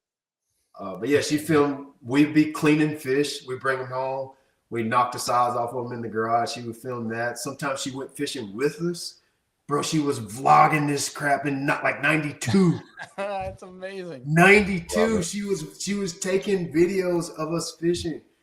You know, it was just a half. It's keepsakes. I was like, dang, my mom was like way ahead of her time. But yeah, she was just awesome, man. First to look at. But I think she knew. I don't think she probably would tell you that she was just doing it for us to look at. But I think she knew. I think she knew something. Hey, they say about a mother's intuition. Yeah, she knew something. My granny did too. There's no doubt my granny did. That's awesome, man. Yeah. Heck yeah. Yeah, that's it. I love it. And you got anything else for him? No, I think that's a great way to wrap it up. Yeah. Personally speaking. Right on. Cherry on top. I love it, dude. Seriously, thank you again for taking out the time. And like I said, dude, you always got to see it on this show anytime you want. Yeah, absolutely, man. I'll definitely use you guys too if that's all right with you. Anytime. Sure. Right on. Anytime. Appreciate it, man. And we'll be talking to you soon. Right on. Y'all have a good rest of your day. Well, folks, we are joined by Mr. Tripp Berlinsky here, college bracket champion. And Tripp, I think we've been trying to do this show for a month. Maybe it was like a couple days after you won. Like, we extended out the invitation for whenever you weren't busy. Yeah, it was maybe even a little bit over a month now. I mean, we've just been so busy, and like every time I get it open and you're like, shoot, can't do that one. So, I mean, I'm glad to finally be here. Thanks for having me. Yeah, it's 100% my fault that we didn't do this weeks and weeks ago. But we are hyped to get you here on this show, man. And dude, the first thing I gotta say, is this the new look of fishing? Is the flow out the hat and the stash? Because dude, that is a mean freaking stash you got, dude. Thank you, man. I appreciate it. I mean, if it's the new look, I guess I'm the textbook. But Yeah. you definitely see a lot of kids looking like this nowadays. Dude, you just got the flow, man. Like the Tucker Smith's got the flow, Logan's got the flow. Like so many of these guys, the younger guys especially, got the flow. I mean, shoot, I can't say nothing because I got the locks coming out the back too. I got the lettuce going, man. I can't do the stash though. It's my stash. They won't let me near any schools, but at least yours, it's like, what is the dude's name from the Dukes of Hazzard? I'm trying to remember his actual actor's name, but that's what you look like. Just it's been growing for a while. Trust me, it doesn't just get like this since the day you came to this earth, probably. It's awesome, dude. Oh, well, man, everyone's first time on Serious Angle, what we like to do is throw it back to the beginning and kind of just get into who's to blame for this lifelong addiction you're into and the reason why you're going to the freaking Bassmaster Classic, dude. There's a lot of people for sure. I mean, everybody in my hometown. You got Charlie, who he was like my mentor growing up. He taught me most everything I know. Got Grady and Chad, who, I mean, that's who I grew up fishing with. My dad, obviously, my mom, they all support me. So definitely started there. I mean, my dad was the one that would take me fishing every day. And I mean, even sometimes his buddies would because he couldn't. So, I mean, it was definitely everybody back in the hometown. I mean, they all supported me so much. And I mean, still do now, obviously. But yeah, I mean, probably freshman year of high school is when I really got the ick for it and wanted to get after it. So yeah, definitely thanks to them, and then Osceola anglers too. All throughout high school, they always wanted us to do the best. That's awesome. Where's home? St. Cloud, Florida. Yep, Florida. Okay, right there on the Kissimmee chain. I like. Was your dad a tournament guy prior to? No, was he a tournament guy now because of you? No, he fishes offshore stuff. He likes to do that, but no, he sucks at bass fishing. I'm sure he'll watch this and hear that. So he sucks at bass fishing. We'll clip it and send it to him. Don't worry. Perfect. Yeah. So do you dabble with that much still, or are you just 100% all bass minded? I love saltwater fishing for sure. It's really, really fun. I mean, catching a snook is probably one of the best things in life, I'd say. Dude, it's basically bass fishing, just absolutely just on steroids. Yeah. Yeah, dude, that was one of the cool things that somebody told me that, and so my grandfather and my father, they just moved to Florida a couple years ago, and they're actually now officially leaving. But it was a quick visit to Florida for a couple of years. But my grandfather and grandmother, they lived there now for 10-ish years. They're more on near the Tampa area, but they were the live shrimp, live mullet, whatever, set it out and just wait type people. And I don't try to remember who I heard it from. They're like, yeah, snook and reds. It's basically just go bass fishing. Like whatever you see that looks bassy, just you're gonna catch them. And I thought that, like, all right, I could do that. And dude, the greatest day of fishing I think I've ever had was twofold of catching reds in mangroves on a popping frog. And then introducing my dad to frog fishing. Like that was the coolest thing. That's so sick. Yeah. I'm like, well, he said bass fishing. It looks froggy. Yeah. Fair enough. Yeah. That's awesome. Yeah. I got my ass kicked. Yeah, 100%. Because that was when I realized my frog setup was not as much of a beefcake as I thought it was. But yeah, dude, when you said that, yeah. Snook are awesome. Reds are awesome. Absolutely. Does any of that stuff now apply over to what you do on the bass side? A little bit. Like there will be times where I'm like, wow, this is just like snook fishing for sure. And so are you like the offshore when the snook in the wintertime kind of get holed up, or are you summertime both in the dirt? I love it all. It's fun either way, but I'm definitely better offshore, like in the winter when they're all schooled up. We got on a day this year, last winter, or it was really in like July they were spawning, and we found them on 2D. And my first drop, it was a 41, and like after that, it was just like I think we caught 20 or 30 fish all over 30 inches. That doesn't suck. No, it was so much fun. Just straight down on them, just beef stick and just wenching them up away from them Jewfish and stuff. Careful now. You're gonna make a lot of bass anglers nostalgic saying you caught I fish know on it. 2D. I know it. It's You're like, what is that? I We love how to haven't do heard it. of that ancient relic. I know it. I was like, man, that looks like fish that I'd see on 2D, like on the TVA, and I was like, sure enough, it was just a school snook. That's so cool. Now, do they set up offshore like basswood too? Kind of like down the beaches, like if there's a trough or like a point, that's where they'll set up, or like on a rock pile, really. So yeah, literally, just like Exactly. think like a bass. Got it. That's awesome, dude. Well, so if Dad wasn't in tournament fishing, I guess what was your angle then to getting into derps? High school, we started. Well, we fished a few in middle school. Like they were just tournaments that would pop up, and I'd fish like the Wednesday nighters with my dad and stuff growing up, just because I wanted to. We fished out of a flats boat because that's what we usually would do, you know. Mm-hmm. So started there, and then in high school I started fishing Osceola Anglers with Charlie Harrelson and his daughter, and after that I was just ate up with it.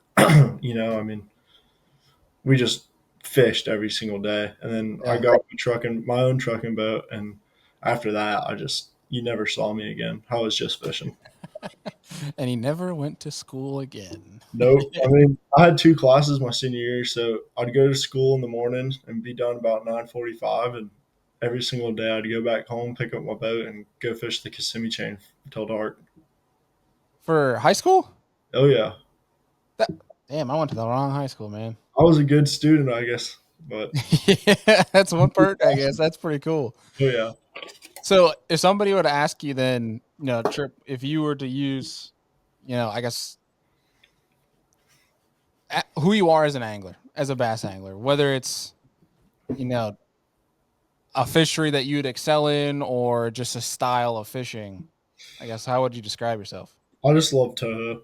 Like, if you were to summarize every way you could fish Toho, I just love doing all of it. I mean, glide baits are awesome, dragging a sea rig, fishing grass, flipping, just all of that good stuff.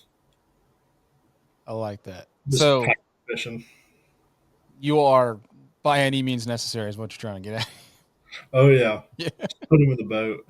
I like it. Not one track minded. I feel like that is, I wouldn't really call it the new trend, but the new, I guess, requirement, if you will, Oh yeah. to compete at the highest level is like you can't be just a guy that can catch and finesse or just a guy that goes and flips a jig. You got to be able to do it all. Everybody's so good with everything now. I mean, you have to be able to do everything, otherwise you're just going to get your butt kicked. Straight up. I mean, you got to be able to flip a jig, throw a crankbait, throw a little worm, finesse worm. You know, you got to be able to do it all. So, yeah, I like it. it's kind of what I'm like. My goal was coming up here, get away from Florida, and just learn new styles of fishing. Yeah, I guess what's one thing that is not something you can find in Florida that you're excited to do when going to college and just traveling to these tournaments, like whether it's a style of fishery or a certain way of fishing that you were most excited for? Honestly, the biggest thing I was excited for was the TVA. Just to get up here and fish schools and stuff like that. That's just the best. I did it a few times in high school for our world championships, but I mean, doing it every single day up here, that's awesome. I love it. What would you say? I guess with that on the flip, like, what do you think is your weakness right now when it comes to a fishery or? Honestly, my weakness is just like figuring out how to get fish to bite. Like, I'm always around some good fish. It feels like I just like can't always put them in the boat. So I got to get a little more in tune with dialing how to get them fish to bite. I mean, just straight up. Well, shoot, man. I mean, that's the hardest part of the battle is finding them. So I mean, if you're doing that, then you just got to figure out how to snatch it too. I feel like it's harder to catch them anymore. Like, I'm always around some decent fish. It feels like, but just like putting them in the boat's tough. Like, I mean, for example, last week at Grand, the first day I lost a 5-pounder, which sucks on that place. And then the second day, the last place I pull up to for the last 20 minutes of the day, I have like 3/5 school up on my glide bait. all take a turn blowing up on it, and they all miss it, and it's just like, what do you do about that? I think you just got to hang your hat on that one, man. I don't really know what you could do about that. I mean, literally the first one, he blew up on it and sent it like 3 foot in the air. And I'm like, oh my gosh. And then it lands, and another one just trashes it. And I'm just waiting on him to start pulling, and it's like, they don't get it. It was crazy. Well, I mean, I know of some people that are very good at getting fish to bite when they're around them, but their problem is they can't find the good ones. So I feel like you have the hardest part of the battle figured out. Then, if you're confident that you can always be around them, it's at least a starting spot. But they're definitely, to your point, they definitely do seem to be getting harder and harder to catch these days. Oh yeah, these fish are smarter than me almost. They might be smarter than me. I will confidently say they're smarter than me. Not that it's a very hard challenge, but I hear that, man. Honestly, dude, total sidebar, but like even the deer, I feel like are getting smarter and smarter. At least for us. All the pressure. It's all the pressure. I mean, they're not dumb. I mean, they have to adapt to live. So I mean, this is exactly what they're doing, is adapting to live. And I guess here's an interesting question that the Serious Angler guys we have talked about internally at a non-biased point of view, but trying to be objective with it. Well, you always, and I'm sure you've heard it just like I have growing up our whole lives of growing the sport. Do you think we've already grown the sport? Like, do you think the sport is like, hey, maybe we might be at a capacity at some point? Honestly, it's getting to a point where, like, I mean, every single college tournament, it's filled out with 250 boats. I mean, there's people on the wait list. Their sport has blown up hugely, I would say.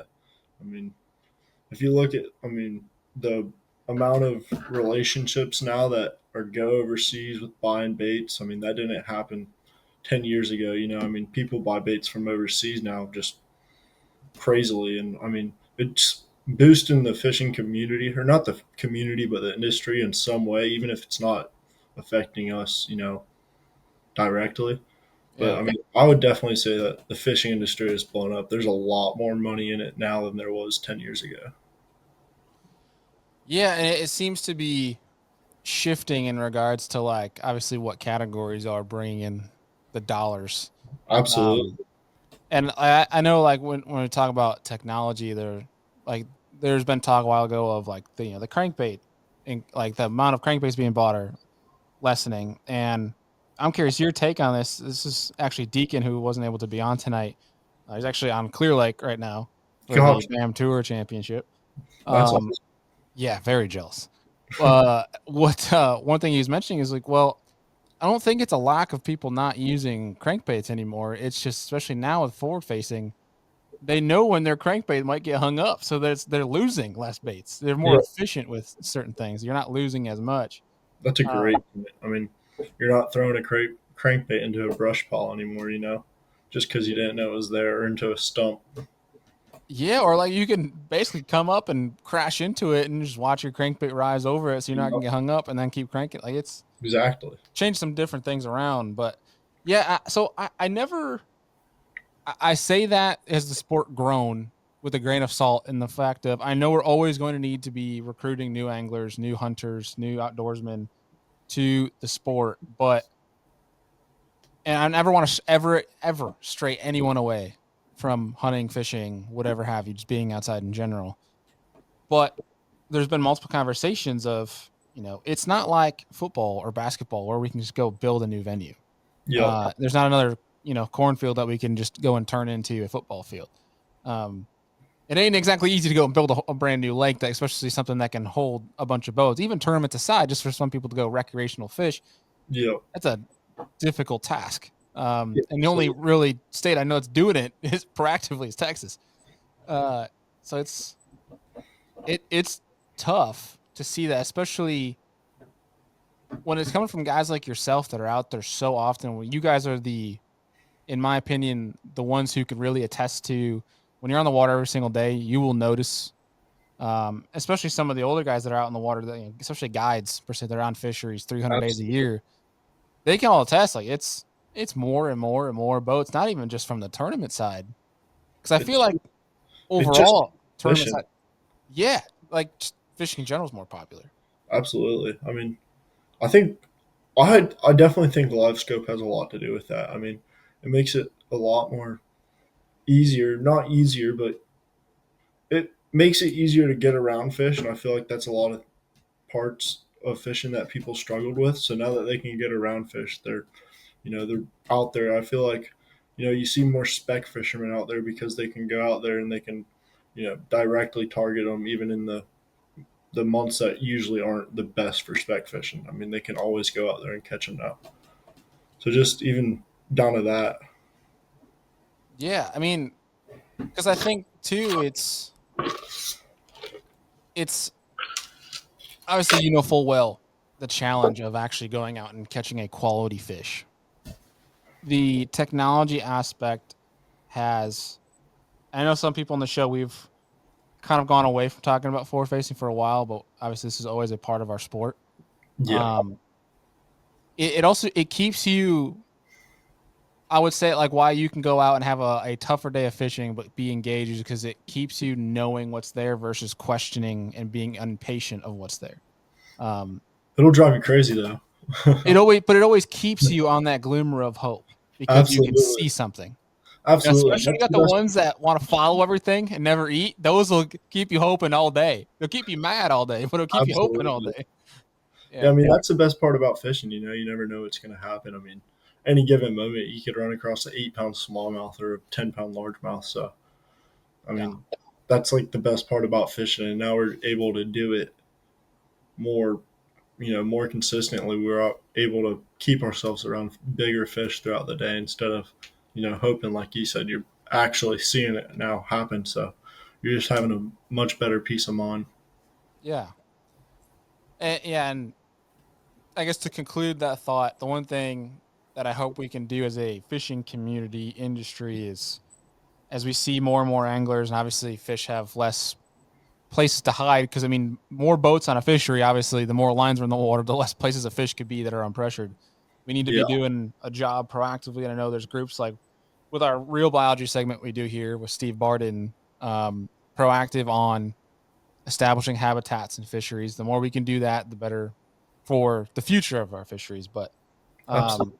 I mean, you got to look at like Lake Biwa. I mean, the amount it's overfished, it's really really tough to go get bid out on Lake Biwa in Japan. I mean, obviously that's not the U.S., but that's where the U.S. is heading. I mean, there's so many lakes that are overfished, like Lake Biwa is, and I mean, eventually those fish are going to be so smart where you're going to catch one or three a day, and that's going to be a great day.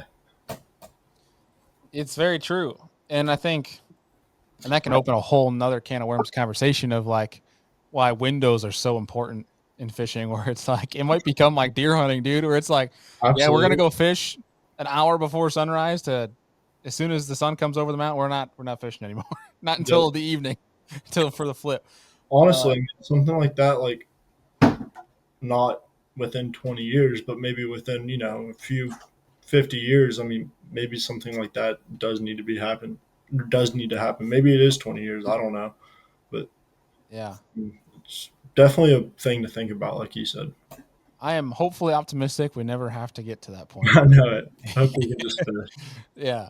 But I do think with all that being said, the fishing is in a great place. I think a lot of it is perception right now. It's got to be an interesting time coming up through school and seeing all the stuff happening in the industry. And I feel like this is one of the key turning points in the timeline of not just competitive fishing, but fishing in general, with technology making a big arms race in the fishing side, just like it is. I mean, typically fishing industry is always 10 years past the rest of the world. And so like that kind of is on par with us being a little bit behind when it comes to the technology thing. Yeah, Maybe AI will be in fishing in 10 years. Who knows? But maybe. it is now, but that's a whole different can of worms. But um, I guess getting away from that, because I'm happy we have people like yourself that are helping lead the future of not just competitive fishing, but fishing in general. So proud of that fact. But talking more about you as an angler, dude, like when you're home and you just want to go fun fishing, like I'm not talking about practice, not talking about derbs, like, and you had a preference of how you're going to go catch them. I'm gonna go catch them on a spook. That's the best thing ever. Yeah. There's a bunch of lakes back home where you can just go throw a spook around for a while, and you'll get the big ones to bite eventually. I mean, they'll just come unglued on it like some dang whales. It's awesome. Now, are we talking like we're getting only a couple bites a day type of deal, or like we still get numbers mixed in? You can get, I mean, you can have 30 pounds with 60 fish caught in a day sometimes. I mean, it gets crazy down in Florida. Yeah, it gets crazy down there. Or a frog. A frog on Chovy is one of the most fun things in the universe. Why does it feel like that specifically, like the frog stuff on Okeechobee? Why does it feel like that is such a past couple of years? Has it just been a secret, or is it just started to become a trend? Because it seems like to the rest of us that aren't in Florida, like the poppin' frog thing, whatever, just seemed to like automatically come out of nowhere 3-4 years as like one of the reigning ways to catch them. I mean, I've been throwing a frog since I was like 12 or 13. I mean, that's always been one of the baits. Like, and I mean, those fish down there in Okeechobee, they eat it like nowhere else. I mean, that is the best lake for it for sure. I mean, I don't think it's really been a secret. I think it's just that there's not a whole bunch of competitive fishing down in Florida, so you don't hear about like nothing gets blown up as much. I mean, if you want to look at like the amount of tournament trails in like Texas versus the amount of tournament trails in Florida, or I mean, that's going to be like a crazy difference, you know. So I mean, yeah, there's just definitely not as much like coverage or exposure to down there. But the frog bite, I mean, that might be better than spook bite. They just come unglued. Yeah, and I don't want to say that to sound naive. Like obviously Florida, when you think of Florida, you think grass and everything. When you think grass, you think, of course, they're gonna be throwing a frog. Well, yeah, absolutely. But it seemed like for the longest time, like a trap, a speed worm, a devil's horse was kind of getting all the glory. And then for whatever it was, it's like 3-4 years ago, you know, you watched that one tournament in Okeechobee. I think I watched a Scott Martin video on it where like there was like what, like the top 30 had over 30 pounds and they were all throwing a popping frog like super slow, like what you're talking about. They let it sit for 10 seconds and it just gets steamrolled. Like, yeah. And then all of a sudden, like all the opens and the elite guys were throwing popping frogs too. So it was like, I don't know. It was interesting. There was a Wednesday nighter before that tournament that weekend, and I had a tournament the Sunday or the day after that tournament. So I was fishing that same week that it was going down, and the Wednesday nighter we had 34 for second, and that was like 3 hours of throwing a frog, and we lost like two that were probably over 8 or 10 that we should just never turn. So I mean, that week was just an unreal week. It'll probably never be like that again. I'm not sure. It was so stupid. Yeah, I remember seeing the results of that tournament, and I'm like, this has to be fake. Somebody made this up.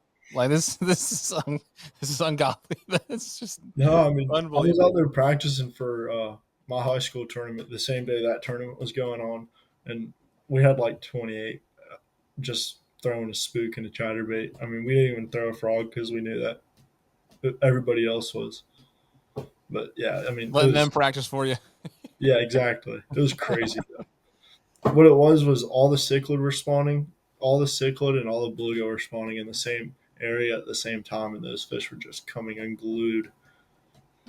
Unbelievable. Yeah, I mean, there was seriously like some like 600-yard stretches of just straight cichlid and bluegill spawning. So, I mean, just power pull down and throw a frog. Unbelievable. It's crazy that your bait even gets bit when you're talking numbers like that. I know, seriously. I think it's just because it like looks like it's in distress. I don't know if you've ever fished. Have you fished Okeechobee much? I've never fished Okeechobee. I've been to Harris and Kissimmee, but I've not been to Okeechobee. So on Okeechobee, a lot of times, like especially when it gets really hot, you'll see cichlid like they'll be like floating and rolling on the top, and then they'll go back down. But they're getting really, really hot, and they're trying to get oxygen, is what they're doing. Mm. So I think that's why they eat a frog so good, is because you have so many cichlid that come up to the surface. Interesting. Okay. That's pretty cool little tidbit right there, dude. Oh yeah. Yeah. That's sneaky. So let's dive into the spook bite you're talking about. I want to hear, like, obviously don't feel free to not give up any juice. I'm not talking about like where or what, but I'm talking about like the actual technical gear setup, all that stuff, because I still see people talking about they throw glass rods. There's people that throw composite. There's people that throw monofilament line, that throw braided line. Like obviously being in Florida, you're talking more on the beefed up side of things, I would imagine. Absolutely. So it's what's the whole setup? I throw a 7.4 Denali Attacks. It's a heavy multi-purpose, and basically it's just a heavy fast action. Yeah. So it's got a lot of tip on it, but it's also got some backbone to it where you can get some pull on them fish. There's some number 2 treble hooks on there, just big old hooks that'll just get up in them. Yeah. And I throw 65-pound braid and just give it to 65. Oh yeah. Holy smokes. I mean, you got to keep them out of that grass. That's like, if you're going to lose a fish on a spook, most of the time it's going to just get you in the grass and just shake so much it comes off. So, I mean, if you get a couple number 2s in their face, you can just reel them on in nice and slow and boat flip them and never have an issue. If you don't mind me asking, what trebles are you putting on there? I throw Gamakatsus. I don't know the exact name of them or anything, but they're just meat Right. sticks. So you're not just throwing. Okay, I was figuring it would be some sneaky JDM juice treble that you could slap. No, I mean, I started throwing the spook when I was like 13 or 14. And that's like what I really got into around like Harris and stuff like that. It was where I learned how to do that. Yeah. Yeah, it's the best. You ever tried quads on a spook? I have. I don't think they bite it as good. I think it's just too much meat there. I think it just drags it a little bit. Like, doesn't it walk. Just, yeah, exactly. Mm-hmm. There's just so much more than 3 hooks. If you like really put them together and look, I think it just drags the bait. Yeah. Are you throwing like the big super spook, or are you throwing more of a junior size? Throw a super spook. Bigger, better. I love me a super spook. If I had it, I'd go grab it, but it's actually like snapped in half at this point. It's that worn down. Yeah, I've been throwing the same one since I was like 17. I've had it forever, and it's finally done for. Finally sink. Do it. I mean, you just got to drain it and patch it up. Shoot, there's no patch in this one. I mean, it's literally like split in half down the back half of it. That's awesome, dude. That's a wall hanger is what it sounds like. Oh yeah, absolutely. So do you get super technical with like the colors and stuff on a top water, or are you pretty basic? No, I have me one color that I'm not. We'll just leave it. Hey, that's fine. That's fine. But yeah, I got one color that I throw it everywhere. I hope you know now you're gonna have binoculars on your boat. That's all right. That's all right. Somebody's gonna be looking. It's like, what color is that spook? The first opens on Toho, so if they're gonna find out, it's gonna be there. If they're buying it. Gosh, dude, that's fun. Now, what kind of is that? An all year thing for you, or is there like a certain window when it excels for you? There's a window, but I don't know. I'm hoping that window lasts until I'm there for the open. It's in January, but yeah, we'll see. Like a very pre-spawny deal, I'd imagine. Possibly. I like it. I like the lock and keep, man. That's cool. So I gotta ask this, dude, because that bite just sounds freaking badass. But what's the biggest stringer you've gotten for 5 fish on that sucker? On a spook? Yeah. 28 or so. That does not suck. No, not at all. Does not suck. Not at all. Yeah, I think 28's my biggest bag with the spook. And like maybe a chatterbait and some other stuff, but throwing that thing primarily. I'm trying to think if there's another day. Well, I'll tell you what, I will trade you a day of Florida spook fishing for when you come up to New York for some like 25 to 26 pound smallmouth fishing on a spook. That sounds awesome. I'm 100% about that. You let me know when and where. Perfect. Sounds like a fair trade. Absolutely.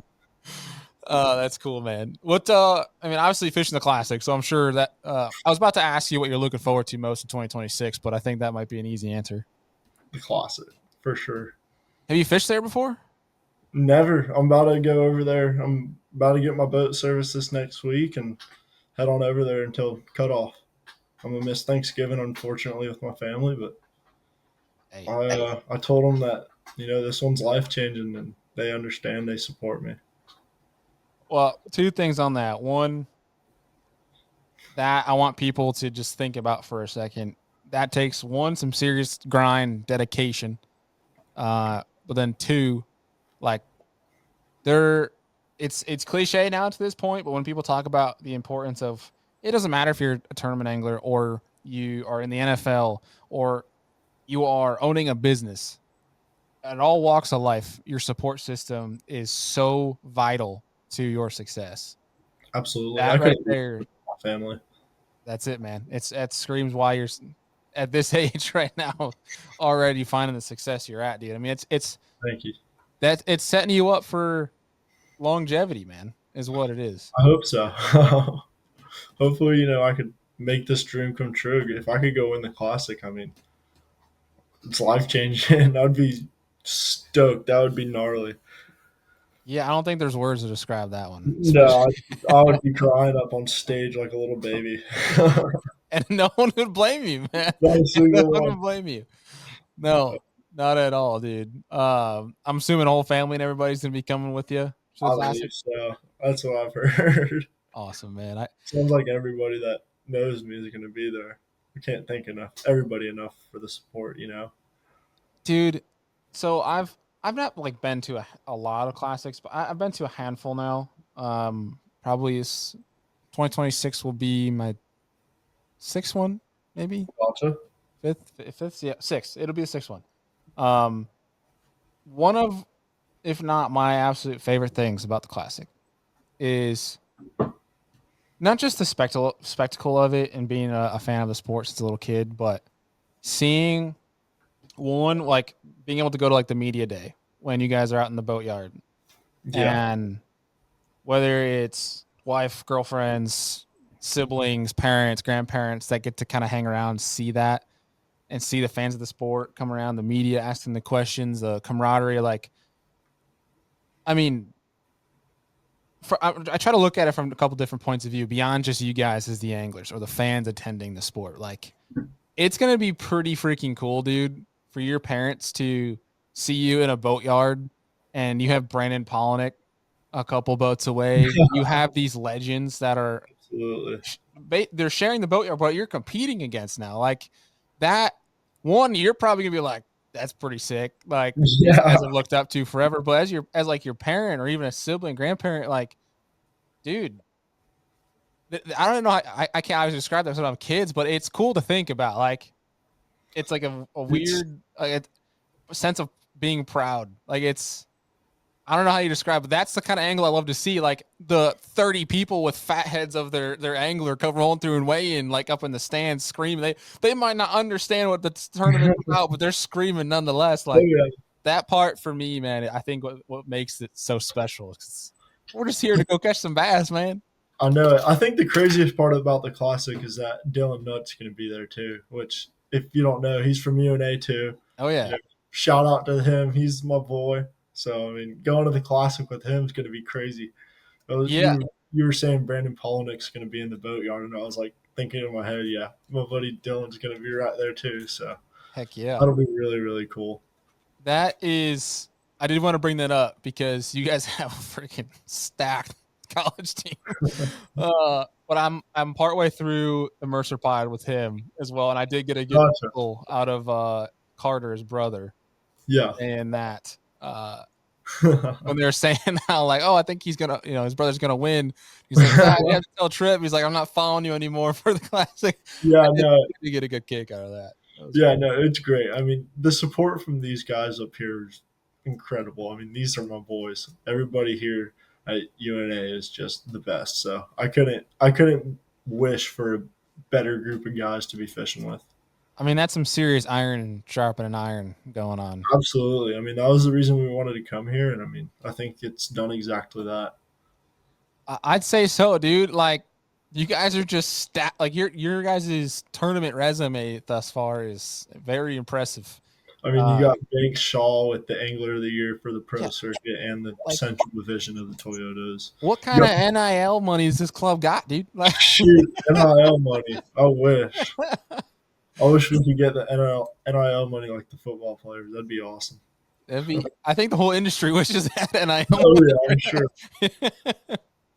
Oh man, I think with you guys spearheading it and being the future of the sport, I think it's in good hands.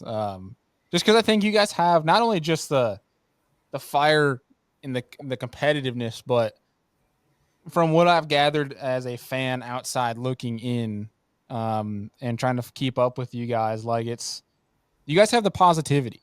Like, obviously right now, and we're not going to dive into this because I think it's deserved too much voice as it is, but the negativity in fishing, of course, has been a topic for 2025. And Absolutely. The thing is, though, dude, I never see any of the negative conversations stemming from your guys' age group. It's always positive. You guys just love this thing. It's your passion for it. You're eating up with it. Fish. You just want fish. That's Yeah, it. exactly. I mean, That's it. You can ask anybody from the UNA team. Like, we just want to go fishing, man. With live scope, without it, whatever. Let's just go fish, catch some bass. It'll be a good time, Yeah. I mean, dude, that is one thing that I absolutely love about it is just it's an interesting come up in fishing because I feel like, and don't get me wrong, I think the older generation in fishing, you had more individuals. And what I mean by that is guys that maybe didn't socialize with other anglers throughout the tour or with angler groups. There's definitely nowadays there's more cliques, I would call them. Kind of like high school, you get your groups of 6 to 8 guys, whatever have you. Yeah. But it seems like the younger we get here, the more connected everybody is. And I think that's a tribute to digital media, social media now, where it's like, the Nut Brothers, like, you may have never gotten to know them, and like if it was 30 years ago until you got to a tournament and then introduced yourself. Where now it's like you just fire off a DM, a text, a call, and you guys can talk together. I'm sure there was some collaboration getting on the same college team, but yeah, I mean, literally, they just shot us a text one day and was like, "You should come to UNA," and we are like, that'd be awesome. So literally, that's how it worked out. So it was crazy to definitely think about that. I mean, you got all sorts of different, groups of guys, like you said, but everybody's great. I mean, everybody's friendly with each other. There's no beef or anything like that. We just all want to just go fish, like you said. Yeah, and that's why I'm really hopeful for the future of fishing, because I think it's, especially the competitive side, because of that, where it's you guys are all connected. You all know who each other is. Now, is there some friendly chirping going on? Like, you guys like talking boat ramp in the morning? Like, absolutely, you got to. You got to mess with your buddies a little bit, Yeah. Are you going to be doing that classic morning? Oh yeah, me and D are definitely going to be chirping each other. That's going to happen for sure. Good. But at the end of the day, we want the best for each other. Yeah. I mean, we need to go first and second. I mean, he can go second and I'll go first, I guess. But that's what I guess. I guess. I love it. I love a little shake and bake action. Oh yeah, that's what we need to do right there. That'd be That's awesome, man. Heck yeah. Well, dude, I guess starting to put a bow on this episode, man. We got to keep getting you on this show, especially when the guys are available. We can have the full dangler crew, if you will, to talk with you. But one, I mean, obviously looking forward to actually meeting you in person at the Classic. That'd be great. Yeah, I'll come by briefly. I don't like to bother y'all during the Classic. Obviously you guys have priority, but I definitely will come by, at least introduce myself, say hello. Heck yeah. And I guess two is, traveling these tournaments, trying to make it to the Elite Series or BPT, whichever route you're looking to take. Is there a fishery you haven't been to yet that it's really sitting high on the bucket list. That's getting itchy I want to to go go to. to Texas, man. I want to You ever go been to to Texas? Texas. I haven't been to Texas. Wow. No, I want to go to Texas, and I want to go to like Erie. Never been up there, but I get to go this year. Well, yeah, obviously got the open. And obviously we can't talk about that. I'll say I'm 10 minutes from Lake Erie. It is literally Oh, the no launch way. of Safe Harbor. So Andy, who's a co-host of the show, he is full-time guide out there. You Gotcha. come up, we got you the wing places, we got you the local joints that you guys are gonna have to Heck hit. yeah.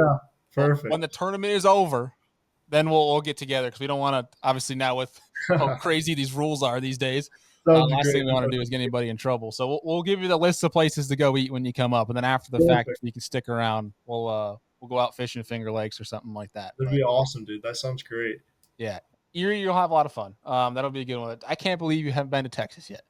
Oh no, me neither, man. I mean, that's like the land of the bigs, and I've never been, so I gotta go eventually. Yeah, I mean, to be fair, you are also in land of the bigs too, but Texas is just a whole different breed. Absolutely. Yeah, they got 16, 17, 18, 20 pounders. Yeah, pretty So freaking awesome, dude. yeah, it is. Yeah. They're doing an amazing job with their whole fish program and everything like that. I mean, they're growing giants out there. Hey, they're making a movement, man. Like Arkansas just adopted their program too, and Did they? so there is some really big stuff happening over in Arkansas right now. That's really cool. Good. We've had their director on the Real Biology show talking about that. They just launched it this year, and already have one lake that's really producing like wild numbers of 8+ pounders. Really? Yeah. So look out for Arkansas, man. I feel like, especially because they've been working with the guys in Texas, actually being close, but Yeah, that helps for sure. it But, I helps. mean, And it's sounds awesome. rumblings of more states bringing it on. So Perfect. hopefully We we need can to see get that. some Florida and Texas bass breeding and get them down in Florida. That's what we need. Yeah. Well, technically, I mean, the fish in Texas are from Yeah, Florida. that's So true. We just got to bring them back that way. yeah, and what I've heard is the world record fish from Japan. They took a DNA test and were able to trace back fish from the St. Johns River. Yeah. No way. Yeah. So Josh Sackmar from Red Hills, the Titan bass, we had talked about in the show. We're planning on doing a whole nother show here in the future this winter, talking about that. Is 99.9% sure it was St. Johns River, but either way, that fish from Japan dated back to Florida. That's crazy. Yeah, and the story I was told was the reason bass were introduced to Japan is they were trying to keep the soldiers over in Japan, American soldiers, occupied. So they wanted them to go fishing for bass because they're too busy going and partying in Japan. No way. Yeah, super cool story. Ken is Duke from crazy. Bass After Dark has all the stories of I'm going to time. go look that up. Yeah, dude, reach out to Bass After Dark. So Ken Duke, he's an old man. I only say that because I feel close enough to Ken that I'll tease him. But they have an amazing show, Bass After Dark. And if you get connected with Ken, actually, I'll send you his number when we get off here. He is somebody to know in this industry, and he should definitely get you on Bass After Dark. But he's got all the stories throughout the timeline of bass fishing, and it's a pretty cool one. But Gotcha. awesome. Yeah. Thank you. But dude, to cap this show, just like we asked you the question for your first time on here, we have a question to ask you to wrap things up. And man, that is, if you could sit down, have a steak dinner with 3 different individuals, they could be alive 1,000 years ago, could be alive today. It doesn't matter. They don't even have to be in fishing. They could be anybody. What 3 people would you invite, have steak dinner, pick their brain? Huh. Man, that's a hard one. I mean, out of anybody, Dad has to be there 100%. Love that. Dad has to be there. The other 2 gotta go Seth Fighter, Hell number yeah. 2, because why not? And number 3, I don't know, man. Do you have like a favorite sport athlete growing up? Yeah, I love Derek Jeter. I used to play baseball, but You got a baseball look too. yeah, I'm sure. You got the fighter look to you too. Oh yeah, for sure. Man, the third one would probably have to be my cousin, just because he's awesome. I like Just it, keep man. it simple, man. Keep it simple. Yeah, Hell man. yeah, dude. Well, but yeah, we're wrapping up here, and I totally realized it came to my brain right now. I wanted to lead with this, and we got already started with the show, and just in conversation that my goldfish brain forgot about it, which is terrible because, dude, you did something really awesome, and I didn't want it to go. We did a post on it, and we highlighted it, and I'm sure a bunch of people know, but I still think it needs to be shouted to the world of what you did after winning that college bracket. Is and donating that money back to that community that was affected by the hurricane. Dude, seriously, I cannot applaud you enough for that. Like, that is the highest level of respect, and I think that shows who you are character wise, and also reflects on your parents. Like, you should feel very proud of that. They should feel very proud of that. And I think I'm a firm believer in karma. Like, what goes around comes around. What you put into the world comes back to you. Like, if something big happens to you in the month of March, I would not be surprised, because that was pretty awesome, dude. Thank you very much, man. I Yeah. really appreciate that a bunch. It felt right, like the right thing to do up there, and I mean, you could see some of the devastation, so I wanted to help. That is it. You said little words on stage, but I think your actions spoke very, very loud. So I just want to say thank you to that again, because the fishing industry needs more of you and the actions like that, and so we got to be celebrating those as much as we can. But Well, thank you very much. I really appreciate it. yeah, dude. So obviously your social media and all that stuff, I will have linked down below so people can come follow along, keep up with your journey. Thanks, man. But is there anything else the folks should know about you, or know that's coming up for them to follow along? Shoot, not really. I mean, the only thing they needed that is new is I'm fishing the BPT and the Opens this year. So, or not the BPT. I'm not fishing the I was BPT. like, whoa. I'm fishing the Pro Circuit. Sorry, holy Yeah. crap, that was a brain fart. Yeah, I'm fishing the Pro Circuit and the Opens this year. I wish I was fishing the BPTs. Yeah, even I think there's a lot of guys in the BPT that are just like, whew, never mind, we're good. I doubt it. That's awesome though, dude. We'll be keeping up with that for sure. And again, folks, his links to social media and everything are down below. But Tripp, man, thank you so much for taking time out. It was good to get you Thank on you for here. having me. I really appreciate it. Yeah, buddy. We're looking forward to getting you back on here, and looking forward to meeting you down in Knoxville in March. Yes, sir. That sounds great. All right, man. Take care. Alrighty, folks, that is going to do it for today's episode. Hopefully you guys enjoyed that with Mr. Tripp Berlinsky and Brian Latimer. Some awesome takeaways, that's for dang sure, and kind of some different perspectives in fishing styles, that's for dang sure. But Andy, what are some of your main takeaways from today? Well, one is, more than not, we need to be more basic when we fish, right? And trust our gut and fish our confidence, and not be afraid to try other techniques, but always have a plan to catch fish the way we know how to catch fish, right? Like, and I feel like that's an important step that a lot of us miss when it comes to fun fishing or tournament fishing. We're always chasing the bite that's supposed to go down instead of fishing what we know or finding something that is familiar and building on it. So Yeah. I think we can all take a step back and become more basic in the way we approach lakes, and we'll probably have more success on the days where we don't have a dang clue what's going on. But if we just take a step back, we could probably put a few extra fish in the boat. Yeah, a lot of times we're overcomplicating it. Where, like, Brian right there said it perfectly, of like, when you look at a lake, what does it have the most of? If a lake is covered in docks, chances are there's going to be some fish on docks. Yeah. Probably should go fish on docks. If it's got laydowns everywhere, there's going to be bass on laydowns. If it's a lake that's all grass, somewhere in that grass, there's going to be some bass. Yeah. And so it's, and I'm so guilty of this too, because me, I'm like, you want to chase that needle. I'm always about chasing that needle in a haystack. I almost said chasing a needle, and that would have been a really bad thing to say.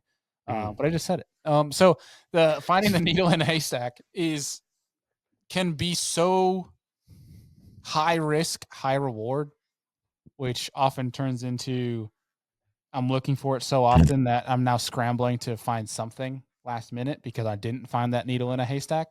So I love that approach of like, let's just keep it simple. And then that typically leads you to find something that is consistent, something that helps you identify what's going on in the majority of the lake, that helps you replicate it versus trying to find something that isn't on a map or that is one spot that is loaded, like that typically might not even be happening in the lake. It's an approach that tournament anglers and non-tournament anglers alike can take into a body of water that they're familiar with or not familiar with and be successful.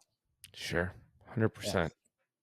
Yeah. Well, great episode with both Tripp and Brian. Appreciate them for taking time out to jump on the show. Make sure you guys are following their stuff down below. We'll leave the social links as well as Brian's app, things of that sort for you guys to take advantage of. And last thing, if you guys are still listening, thank you so much for doing that. Make sure you guys leave a rating review if you've not already. We'll be mailing out some Serious Angler stickers to those if you take a screenshot of your rating and review, whether you just did one or you've done it a year ago. Just find it, screenshot it, send it to us with your address, whether email or social DM, and we'll send out these stickers to y'all. And it's only the beginning of some of the Serious Angler swag, things of that is coming to you guys here shortly. But Andy, great show this week. Appreciate all the folks that tuned in and listened. And we'll see y'all on the next one.